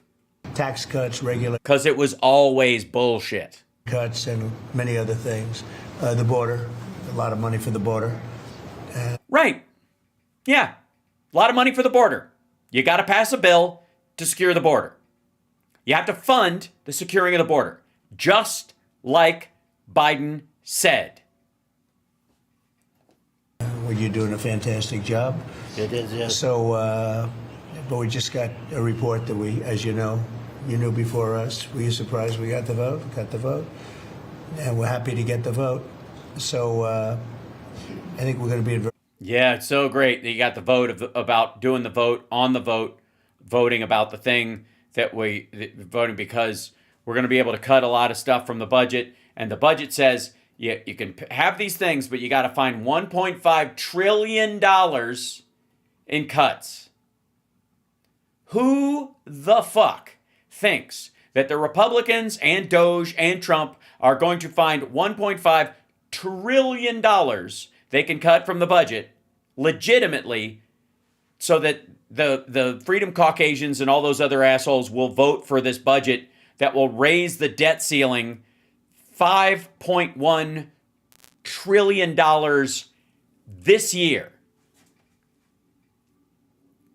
Who the fuck thinks, what do you think he's going to do? Pace himself? Add $1 trillion to the fucking budget every year until the end of his term? Maybe goose it a little extra right before the elections so the voter, you can buy votes essentially? They don't have the cuts. When they get to the point where they have to vote on this fucking thing, Republicans themselves are not going to vote for it because it raises the debt ceiling without making these cuts. And Doge can't even find these fucking cuts. Billionaire CEO Elon Musk confessed to the cabinet Monday that his cost-cutting scheme fell enormously short of the $1 trillion savings he had promised the American people. The embarrassing reveal proved that the Department of Government Efficiency saved only $150 billion, or 85% less than his original goal. Musk has led the crusade to slash it. Our goal is to reduce the deficit by $1 trillion. He told Fox last month. Brett Baer asked him if a special government employee would leave office at the given time. I think we will have accomplished most of our work required to reduce the deficit by $1 trillion within that time frame. No, they will not. He's got to leave his government role by May 30th. Empty promises on track. There's Informa Connect Academy estimated last year his current estimate net worth is $350 billion, making him the richest man on the planet. The most recent census found 36.8 million Americans were in poverty in 2023. About 73 million Americans are dependent on Social Security benefits, including retirement, disability, survivor benefits, and Medicare. He has called Social Security the biggest Ponzi scheme of all time. And for the record, it's not a not a Ponzi scheme. Just saying for the record. Hold on, I'll take a break from this. Trying to find the one. Yeah, we'll get there. Okay, here we go. Good shape. Okay, please. Mr. President, last year, the Chinese received 1,700 orders for new ships. American shipyards received 5. Under your leadership, like so many other industries, we are going to revitalize and make shipbuilding and maritime great again with these blue-collar jobs. These are the cranes, the ports, opportunity zones, and drive that investment back in. And we have, under that executive order, and also one to streamline foreign military sales for people that want to buy our equipment, and of course acquisition reform, all just this week under your leadership, Mr. President. So we're going to be rebuilding our shipbuilding business. We would have to go to Congress for this, but we may buy some ships from other countries that we're close to and that do great jobs with ships, but we're going to start the process of rebuilding. Sorry, what? Are we opening fucking Trump cruise lines? Hold on one second. I have to see if I can hit this. Hold on. No guts, Goodson. Yeah. You know, only when it came right down to it, I just wasn't attracted to him. Should never stop you. Seemed too big. It could have worked out. I figured I would have gotten into trouble somehow. Yeah, sometimes you gotta say, what the fuck? Make your move. That's easy for you to say. I mean, you're all set. You're probably going to Harvard. Me, I don't want to make a mistake. Jeopardize my future. Right. Hold on. I think this cuts later. Then they go back to this. Just tell your mother it broke. I mean, that's not fair. An accident. That egg was worth one hell of a lot more than $300. Well, what are you gonna do? I'm gonna get it back is what I'm gonna do. You gonna help? Sure. When? Right now. Well, I can't do it right now. I've got a trig midterm tomorrow. Hey, Mr. What the fuck? I mean, what about exploring the dark side and all that, or was that just bullshit? That was just bullshit, Joel. All right, there we go. That's all I needed. I just needed that little piece. That's what it is. I'm sorry the audio is low. I will try and find a louder version of it. Settings, yeah. Let's see if I can do. I don't know. Maybe there's a. I'm gonna have to like pull that quote and record it later and then raise it up. Let's see. Do I have? Yeah. Options. Yeah. And capturing. No. Let's go to here. I don't know what the fuck that is. Okay. Here we go. Really essentially build chips anymore, which is ridiculous. It's going to be a very big business for us in the not too distant future. But in the meantime, we have countries that do very well at building ships, and we'll be dealing with those countries, and we may be ordering top of the line ships from those countries, and within a fairly short period of time, we'll be building our own ships. What the fuck are you talking about? What ships? What are you gonna? You're gonna like drop tariffs on Chinese ships so we can buy a bunch of fucking fishing boats? So we'll probably have to go to Congress for that. But probably we're not going to have a problem. Susie, thank you. You are going to have a problem. Much for the job you've done. Go ahead, please. I just want to make sure you know that this cabinet, I think, pretty uniquely collaborates and cooperates and works together. What? Why would you have to say that unless it wasn't? To accomplish all that you've asked them to do, and I think they deserve a lot of credit for that. It's true. You're doing a great job. The chief of staff, doing a great job. Lee, go ahead. Mr. President, the Biden EPA was strangulating the economy. Strangulating? EPA understands that's a cross between strangling and triangulating. Binary choice. We could protect the environment and grow the economy. Working with Doge and Elon Musk, we've now canceled $22 billion worth of grants, and we have launched what is the largest deregulatory action in the history of the country. So enjoy the asbestos burgers and the lead poisoning, everybody. An agency. That's how much of a mess the Biden EPA left us. It is going to end up reducing the cost of living. It's going to create jobs. It's going to make it. Is it gonna? Wow, you should talk to Lutnick. Is this just like, are they all smoking from the Hope pipe? Easier to purchase a car. It'll be easier to heat your home. We're proud of this effort. The effort that we have is fulfilling the mandate that you earned from the American public. Clean air, land, and water for all Americans, unleashing energy dominance, permitting reform, advancing cooperative federalism, making America the AI capital of the world, and bringing back American auto jobs. When you called me that day asking for me to take this position, I was honored. And you were very specific and clear in what you wanted us to accomplish. We understand our mission, and at the Trump EPA, we're going to make you proud. Great job. You're doing a great job. He's not doing a job at all. He's not doing anything.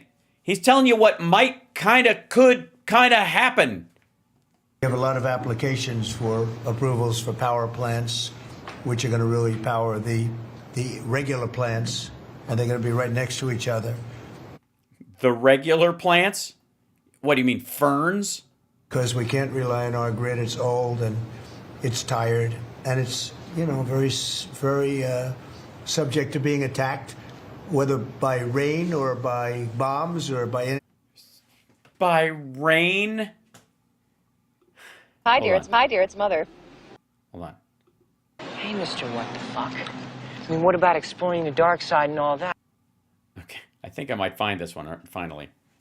Else, and we're letting people build their own power plants, and these are a lot of them being built with the AI and beyond the AI chips. Yes, beyond the AI. It's one of my favorite sci-fi series right now on Amazon Prime, I think it is, or it might be Tubi. It's Tubi, isn't it? It's absolutely a Tubi show. We're letting them build their own power, and never been done before, and we're going to get it done quickly and approved quickly as part of a plant. They'll have a sort of be their own power company, and it's very exciting. They couldn't believe it when I told them that. I said, we're going to get you the approvals very fast as part of your regular plant.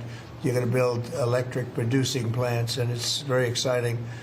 And they're able to do it very quickly and very well, and you made it possible. Thank you. You have a lot of applications for some of the biggest plants that have ever been built in the world. These are serious plants, aren't they, huh? Approved. We are open for business. Working with Secretary Burgum, Secretary Wright, we are going to make you proud.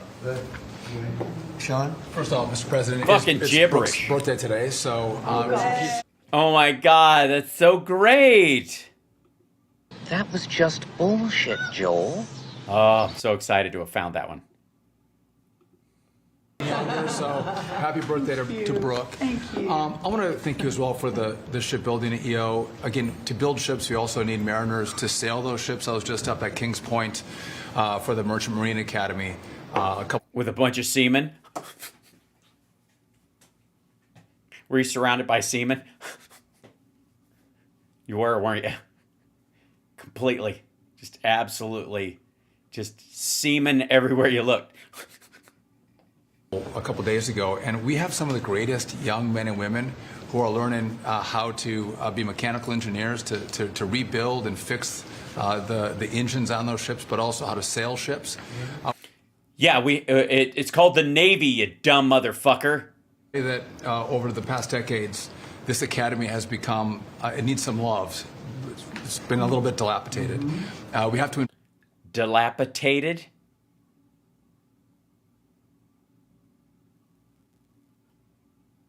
I don't know why do I even get caught up in it? I mean, that's the question. I mean, it's just, you want things to matter. I know that, but I mean, look at the circumstance we're in. I don't need to deal with this kind of shit. Just let it go. You know what I mean? If I could let it, yeah, but if you let it go, then, I mean, this is a slippery slope. You know, you stop pointing out how fucking stupid these people sound just because you're so used to how stupid they sound all the fucking time. Then tomorrow's ceiling is today's floor. You know, where does it stop? It's an excellent point. And they say talking to yourself proves you're crazy. In sailors, and I appreciate you taking the initiative. In seamen? To be a global power, we have to build ships and have sailors to sail those ships. These are the very people that help Pete should we come into points of crisis to support the military. So thank you for that. Number two, the last administration announced 3,200 projects, big, beautiful roads and bridges. Most of them are good. But they announced them, they didn't sign a grant agreement. 3,200, so the money doesn't go out the door to build the infrastructure in the country. And it's fun to do an announcement. It's actually the harder work to put together these grant agreements. So we're doing the work right now. Oh, so you're finishing the Biden infrastructure bill. Awesome. DOT to get these grant agreements done and build the projects. Most of them are good. And they also put in all of this green and social justice requirements on roads and bridges. We're pulling all that out and putting the money toward the infrastructure, not the social. Yeah, all the asphalt will be white. and it will be his asphalt. Went from the last administration. Good steel, right, as opposed to green paper mache.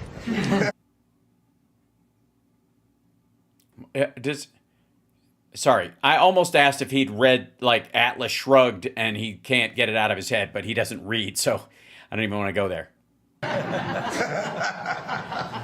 Good, thanks. Great job.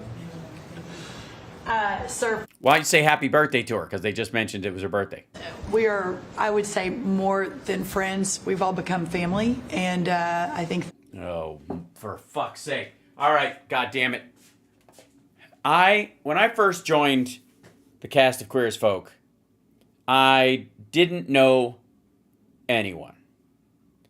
And we all had a big dinner where we all, in Toronto, at this Italian restaurant with like 9 goddamn courses. So we were there for 3 hours. And the idea would be like a cast bonding activity.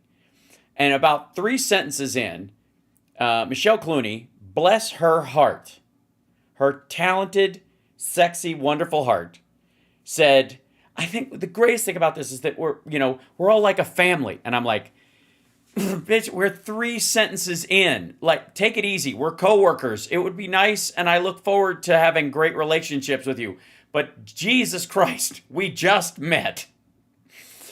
We're not like a family. We need to be like coworkers because you guys don't all have, according to what I do know, great relationships with your family members. So go easy. I don't want that you guys to be like a big family, lady. I want you to be effective coworkers. Actually, I kind of don't because I'd rather you fail at what you're trying to do because fuck you, but. What you have assembled in your vision is a turning point and an inflection point in American history. Look, I don't even think he's buying it. And so just being a part of that is the greatest honor. So thank you.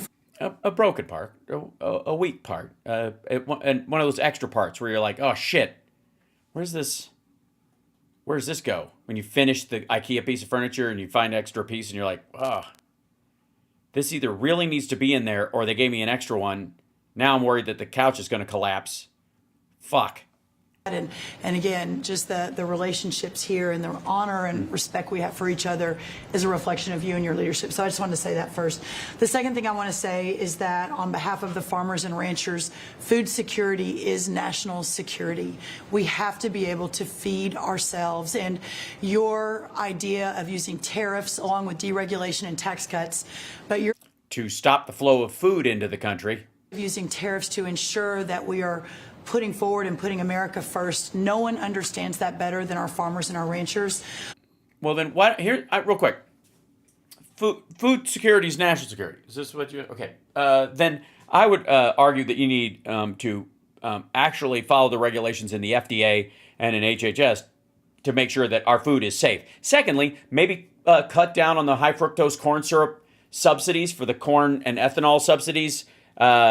And make them pay market price for it instead of subsidizing oil and gas that way and trying to artificially lower gas prices and flooding the food supply with an artificial sweetener that fucks everybody up.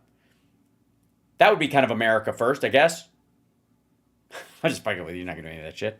But having said that, emerging from 4 years of Biden with a 30% increase in inputs for our farmers and ranchers, with an almost $50 billion trade deficit. When we left the first time, it was zero, meaning that they... It was zero. No, no, it wasn't. Then if it was zero, then why did we need a fucking trade deal with China? Never mind. But it was also COVID.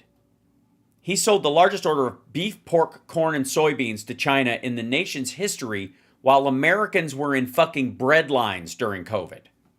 Are hurting. So the period of... He's starting to fade. He's really... Now that we've gotten to the chicks, he's bored.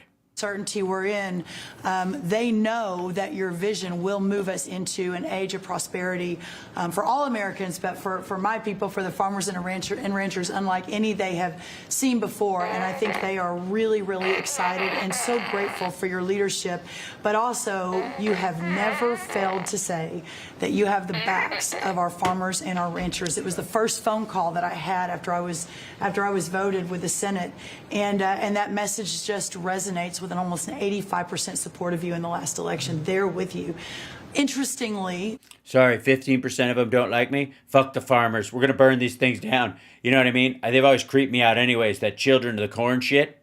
the biggest budget driver at the United States Department of Agriculture is not farming and ranching or agriculture, it's food stamps. And so as we emerge and embark, Secretary Kennedy and I, on your vision of making America healthy again, a massive part of that is realigning and reworking our food stamp program so that it better serves those who need it. And yeah, to the point of getting the transgender, DEI, Green New Deal out of the USDA and realigning is really important. So, sorry, are we feeding transgender people to school children?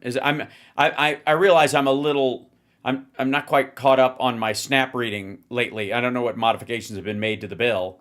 Military, right? Yes, sir. Is it 100% out, would you say? 99.9, sir. We're going to get that last point. Get the rest of it out. We've got a much different military, I will tell you. Thanks very much. Good job. And eggs are down. Big, right? No, they aren't. Fuck, you fucking dunce. Hold on.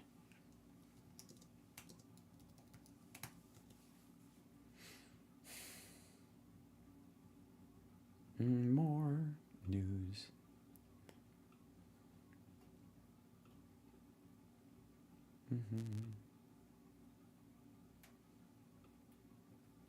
Yeah, hold on. I need a newer one even than that. Hold on.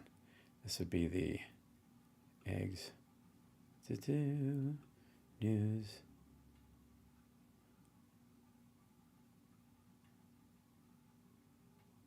I'm going to try and get the most fresh. There we go. Yeah, here you go. This is, how long ago is this? Yeah, this is, today. U.S. egg prices increase to record high, dashing hopes of cheap eggs by Easter. You're doing a great job, Brooke. Great work. Great fucking work, dummy. U.S. egg prices increased again last month to reach a new record high of $6.23 per dozen, despite Trump's predictions, a drop in wholesale prices and no egg farms having bird flu outbreaks.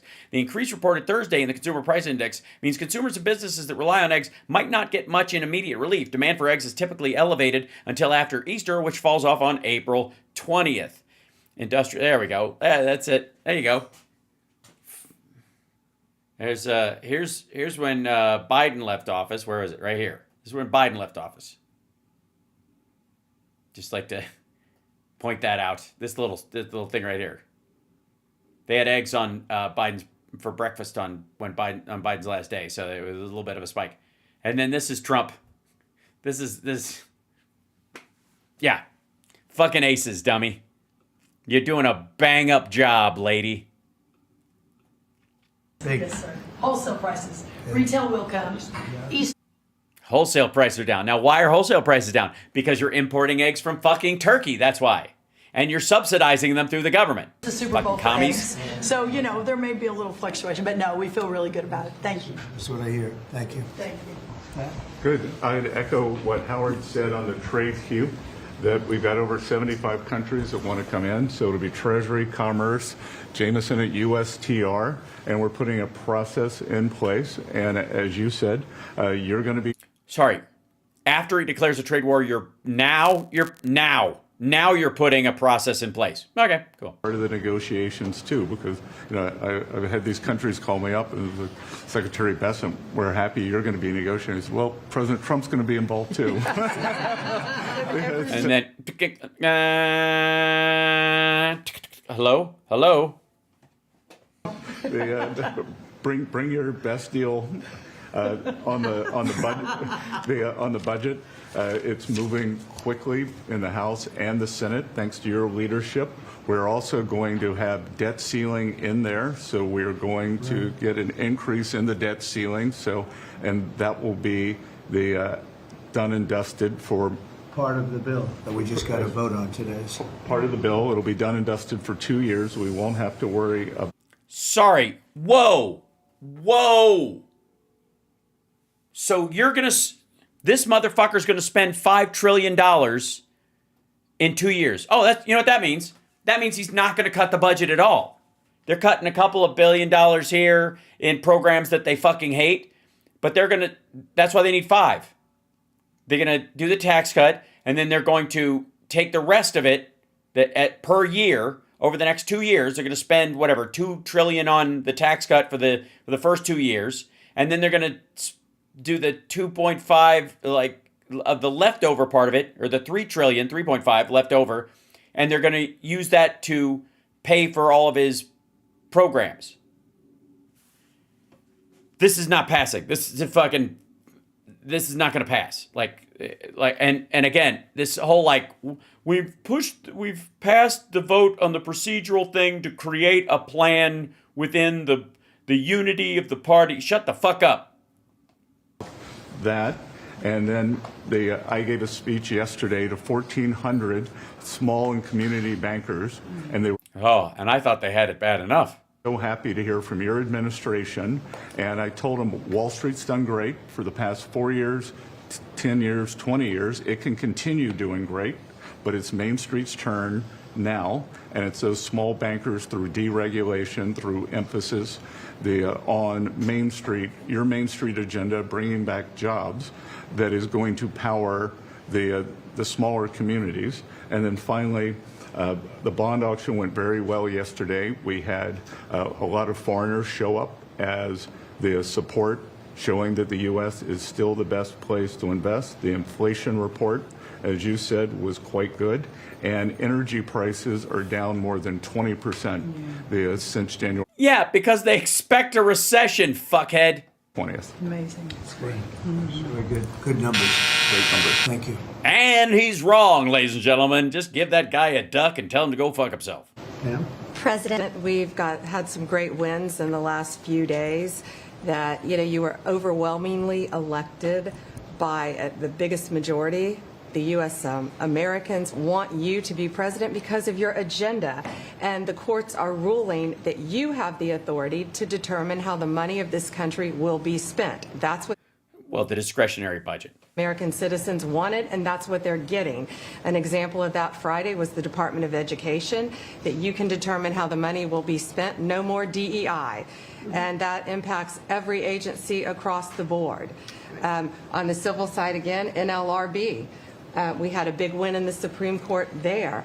OPM, a big win there. But also 16,000 workers there. But also on the criminal side, the Alien Enemies Act. We are winning there. And, your directive to me was to keep America safe, and that's what we're doing. Whether it's the alien enemies, all of these gangs, and they are enemies of our country. They are terrorists. They are organized crime. They have come here. They are extremely organized. They are spread throughout our country, and they are creating terror. And no more under your directive. And that is stopped. Yesterday. So you're going to stop terror under your directive. So we're just I guess we all just stop being afraid. Oh, problem fucking solved. I mean, you may get killed, but don't be afraid when it happens. Just let it happen. South Florida, we charged 11 defendants with $500 million of pure cocaine coming into our country to kill our kids. They were caught. They will be prosecuted to the... Also, I got to say, they knew it was pure because Don Jr. was there, and he's their resident expert. Extent of the law. These gang members are going back to where they came, or they're going to an El Salvador prison at your directive. And, you also gave us a directive to prosecute the people who are going after Tesla to the fullest extent of the law, some of the greatest police work I've seen. Why? Finding vandals? For arrests, there will be no negotiations at your directive. They're all... No deals made. But a bunch of bullshit. Again, The average American, I mean, I don't want car dealerships set on fire. I don't. But that's not their biggest concern. 20 years in prison, and within the next 24 hours, you're going to be seeing another huge arrest on a Tesla dealership, President, and that person will be looking. Why don't you say Mr. President? President just seems weird. Or say President Trump. Are you afraid you're going to say Mr. President Trump, which seems even weird, like President is his first name and people will know? I mean, this sounds very, and also the Iraq. At least 20 years in prison with no negotiations. That's great. That will stop it. Cold. Domestic terrorism. Thanks. Doing a great job, too. Thank you very much. Gloria? Boring.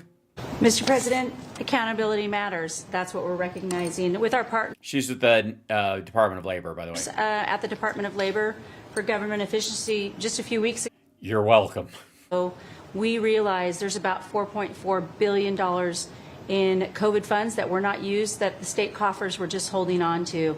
Out of that, we've returned $1.4 billion back to the state treasury, so essentially to the American people, and we'll go back and claw the rest of those billions of dollars back. And on the heels of that, late last night, we're understanding unemployment insurance fraud. That trust needs to be whole for the American people. When we need it for who deserves it.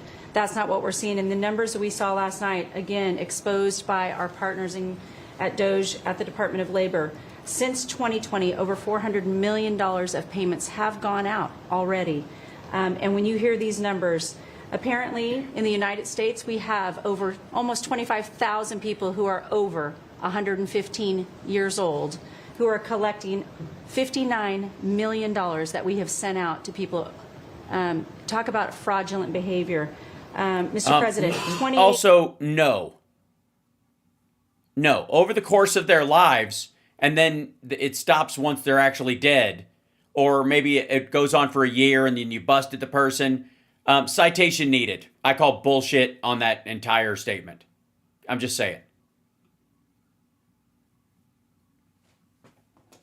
1,000 people between 1 and 5 years old have collected fraudulent payments at the tune of $254 million has gone out. And lastly, 10,000 wow, people. and a $7 trillion budget. You've scrounged up $215 million worth of fraudulent stuff. And let me guess, you found it because they've already been charged. Not been born yet. 15 years into the future, $69 million, and they haven't even been born yet. In one case, they will be born 129 years from now. The United States government sent them $41,000, and they're not born yet. So, under the Department of Labor, those are the things that we're... Or there's a glitch in how they enter information. I couldn't be more honored. Also, again, you're telling me in a $7 trillion federal budget, you found $41,000 in the Social Security system that was sent to someone who's unborn. Let's start with I don't believe you. But on top of that, if it is true, what a fucking waste of time. The cost of this meeting is more than $41,000. You're wasting everyone's time. That should be something that should be redlined and never mentioned. I don't even need to hear about it. It's so fucking small compared to the budget. Also, when? How long ago? During his first term. That's when. Jesus. The American people. Hold on. I feel like this would keep firing, assholes! Right. We're bringing back their dollars and we're saving them and returning them to the United States Treasury. Also, jobs numbers. Last Friday, 228,000 new jobs were Thanks, Joe Biden. reported. That is good for the American people. Yeah, government and infrastructure jobs is what they complained about, and then they happen under their term because they were already slated from last year, and now it's awesome. It means the tariffs are working, even though it wasn't in place before this happened. That is my primary job, is to grow that workforce under your leadership. So we've kicked off the America at Work tour, and we'll be visiting all 50 states, and I'll be working with my colleagues here to do just that. So thank you, Mr. President. We're going to grow this economy. We're going to keep our focus on the American worker. So you're finding tremendous fraud, though. Those numbers are really bad when you're Unheard of. over Will always 150 triumph years old. And I think, because good is I dumb. had mentioned All right. the oldest person in our country is 114 years old. That's pretty good. A woman living in Pennsylvania, but apparently there's 24,000 more of them that are 115 or older. That I hope you hear that. So we have 24,000 older than the oldest person. Definitely good. That's terrible. And what are we doing about that? How do we get that money back? Yeah, so we're working with our IGs to do the further investigation. The House Sorry, and Senate. sorry, IGs. I thought you fired everybody. We had a 5-year statute of limitations. We've had an extension on that, another 5 years. So it's not stuff that's happening now. It happened during your presidency, and you blew it off the last time you were in office. So you knew about it 5 years ago when he was president of the United States, and you didn't do fucking shit. Oh my God. I'm all right. I'm going to be all right. I know I'm going long, but whatever. And so the goal... I want to at least get around to... I mean, this is kind of bullshit anyways. We're never going to get to the questions in this. But I want to see what... okay, there's Kristi Noem. Nobody cares. If I can... dog shooter Barbie. Bunch of bullshit. And then that's the trade rep, who's just a complete asshole. And then where's... Yeah, here we go. This is Elon. Yeah, here we go. Coming in to talk to you and to your advisors about how to have reciprocal trade, how to have fair trade. Wouldn't have happened without you. Thank you very much. Great job. Hello, Elon. Well, thanks to your fantastic leadership, this amazing cabinet, and the very talented Doge team, I'm excited to announce that we anticipate savings in FY26 from reduction of waste and fraud by $150 billion. Yeah, $150 billion. He said $1 trillion. We probably could get to $2 trillion.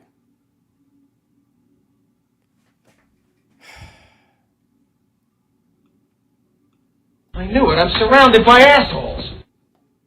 And I mean, and some of it is just absurd. Like people getting unemployment insurance who haven't been born yet. I mean, I think anyone can appreciate whether. I mean, come on, that's just crazy.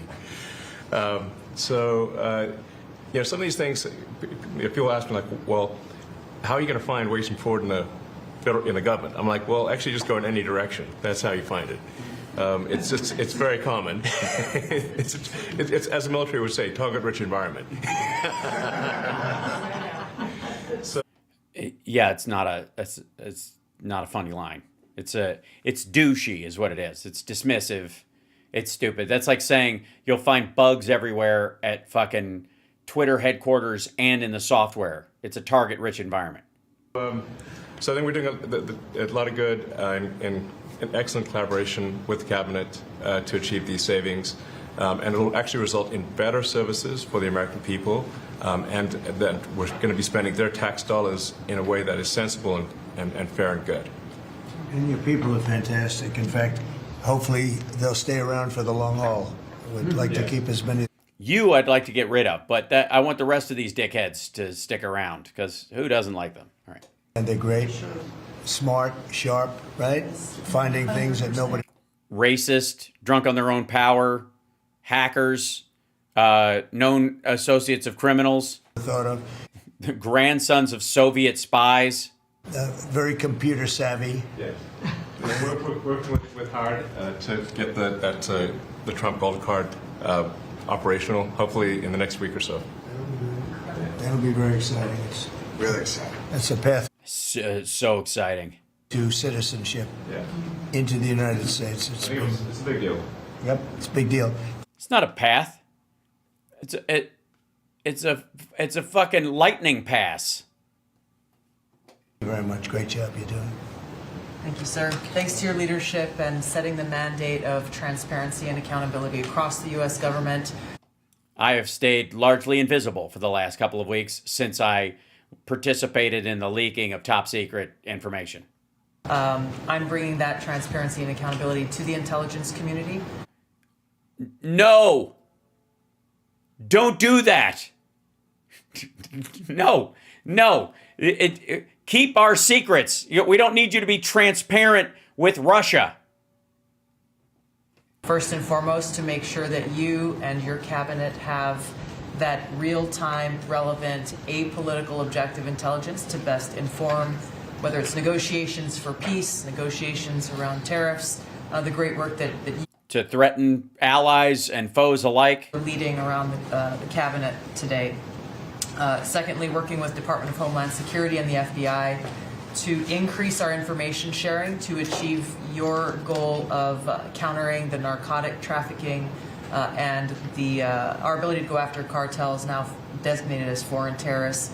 I met with the National Sheriff's Association this week, being able to work to make sure that the information that they are getting on the ground, that local law enforcement is getting on the ground, is being fed back up through to our National Counterterrorism Center, and that we have all of the federal agencies, state and local law enforcement, all on the same page as we are working to make our country safe again. And lastly, It's not safe? Dear God, why didn't you tell me? I would have been panicking this whole time. as you know, declassification and rooting out weaponization, politicization of the intelligence community is a huge priority. You know more than anyone else the very dangerous and negative consequences of that. I've got a long list of things that we're Why does he know about that more than other people? investigating. We have the best of the best going after this. Election integrity being one of them. We have evidence of how these electronic voting systems have been vulnerable to hackers for a very Have been vulnerable to hacker. Look, you're the head, you're the DNI. Go find out if they ever were actually hacked and then come and talk to me. Everything is potentially hackable. You do everything you can to stop it. You do nothing you can that, you do nothing that would make it worse. Like, I don't know, using fucking Signal. time and vulnerable to exploitation to manipulate the results of the votes being cast, which further drives forward your mandate to bring about paper ballots across the country so that voters can have faith in the integrity of our elections. And lastly, we've been scanning. I've had over 100 people working around the clock to scan the paper around RFK, Senator Robert F. Kennedy's assassination, as well as Martin Luther King Jr.'s assassination. They've been scanning it, really? Just from... You guys want to go to the fucking AgSex birthday party, or I'm just scanning documents. It's all available online already anyways. Most of this has already been in 3 different fucking movies. In you. I'm your huckleberry. These have been sitting in boxes in storage for decades. They have never been scanned or seen before. We'll have those ready to release here within the next few days. Super exciting. That's great. Bobby, how do you feel about that? That's hitting, I'm very gratified to hear. That's hitting close to home, isn't it? no When you think, I'm thinking about Bobby when that statement's made. I'm very grateful to you, Mr. President. And you'll let Bobby see some of this because, it's very personal stuff. Well, the idea is they're going to let everybody see it, stupid. It's time. I've asked him, and his response is, put it out. The world needs to know the truth. And his uncle that's been out, and anything that hasn't been out, they can go to your offices and see, right? Everything that we have within our possession, it's either online or it's physically at the National Archives and Records Agency. Yeah, it's already been part of the known records, stupid. All right, I'm over this. I wish I could have hung in there for the rest of this, but the idea that I want to hear what fucking Doug Burgum has to say or the answer to these fucking questions, I can't. I'm tapping out. I don't need it.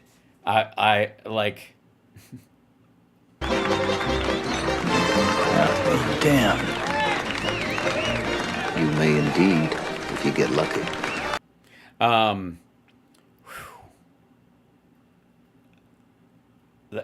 They're doing everything they can to kind of plaster over the top of the wreck he created. And this is, it's like they called a meeting in the captain's quarters on the fucking Titanic.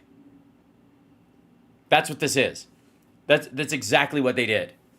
It's like they know the ship is going down, but we've got to impress upon everyone how calm people need to be. We've got to press for calm right now. No, I think we just need to pull more fucking doors out and turn them into boats at this point, asshole. I got to run because I got to be on a plane in a couple hours, and so I can do my show in the morning in Nashville and the like and stuff and that kind of thing. And I got to tell you, like, there is nothing that they're going to be able to do to turn this bullshit around in the next week. And it's just the stock market stuff. Nobody trusts them anymore. Nobody trusts the plan or the I was about to say the plan, but that there is a fucking plan. Nobody believes that around the stock market, around markets in general. So the idea that somehow they're going to impress upon me, like it's going to stabilize based on what? In vino veritas, right? Who said that in the chat room? Anyways, so love you guys. I will see you tomorrow. Yeah, that's comforting. Well, here's the thing too. Rest assured, the economy, the world economy, is a lot more resilient even than they know. And the reality is that they need to crash it so that he can lower interest rates. That's the whole purpose of this. Again, the tax thing is a wealth transfer. The shit he's doing with tariffs and the timing of it, how they do it, the entire purpose of that is to drive the economy down so that the Fed has no choice but to lower interest rates because it benefits Trump, who is leveraged out the ass. The thing is, they are not going to be able to do it. It ain't going to crash that quickly. It's going to take way too fucking long. And people don't have the fucking stomach to watch it happen. It's too resilient even for him. Thanks, Joe Biden. For real. I mean, we'd be in a lot worse shape if he'd have pulled this shit in 21. If he'd have won that election and was still in office and tried to do this stuff that next year. Because imagine if what he's doing now had happened the year after fucking COVID. He would have just, I mean, it would be, the destruction would be permanent. But now, I mean, really the only thing we have to worry about, I think, is the kidney, actually, at this point. The kidney has a very special place in the heart. Oh, beware of the kidney. Oh, beware of the kidney. I will. Jesus.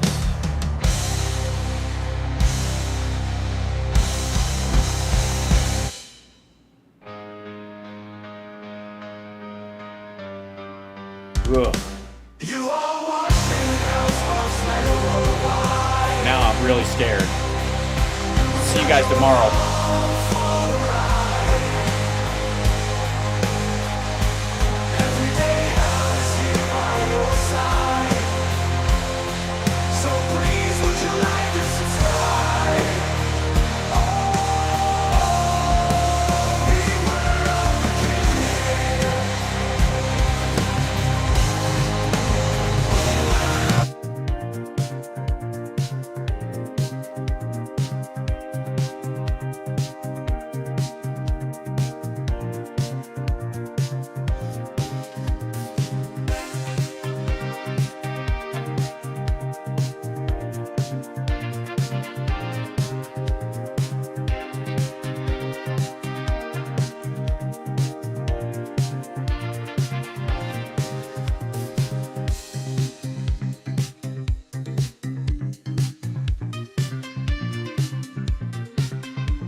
was just bullshit, Joel. Oh, hello there! Bullshit! That's great psychology. Why don't you just say something bad about my mother? I gotta barbecue your ass in molasses! Did IQs just drop sharply while I was away?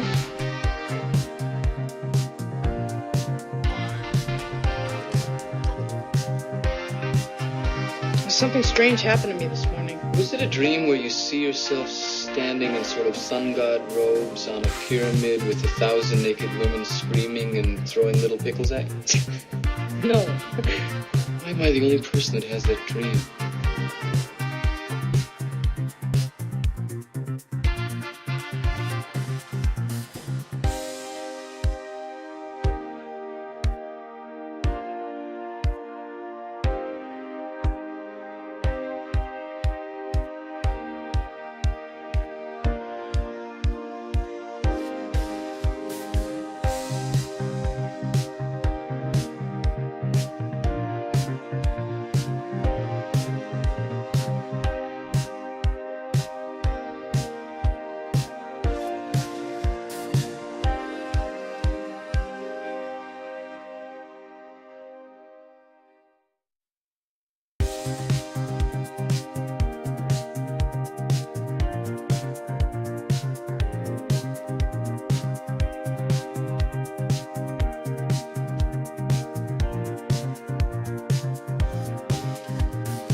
Where is Kane?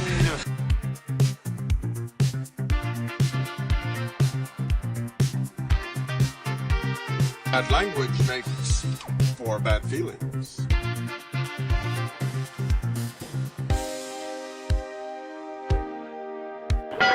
Bring out Janet!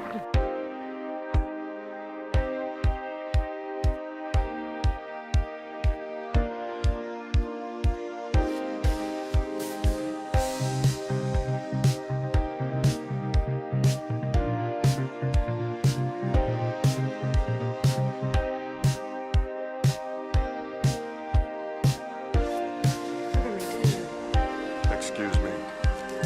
I have to go. Somewhere there is a crime happening.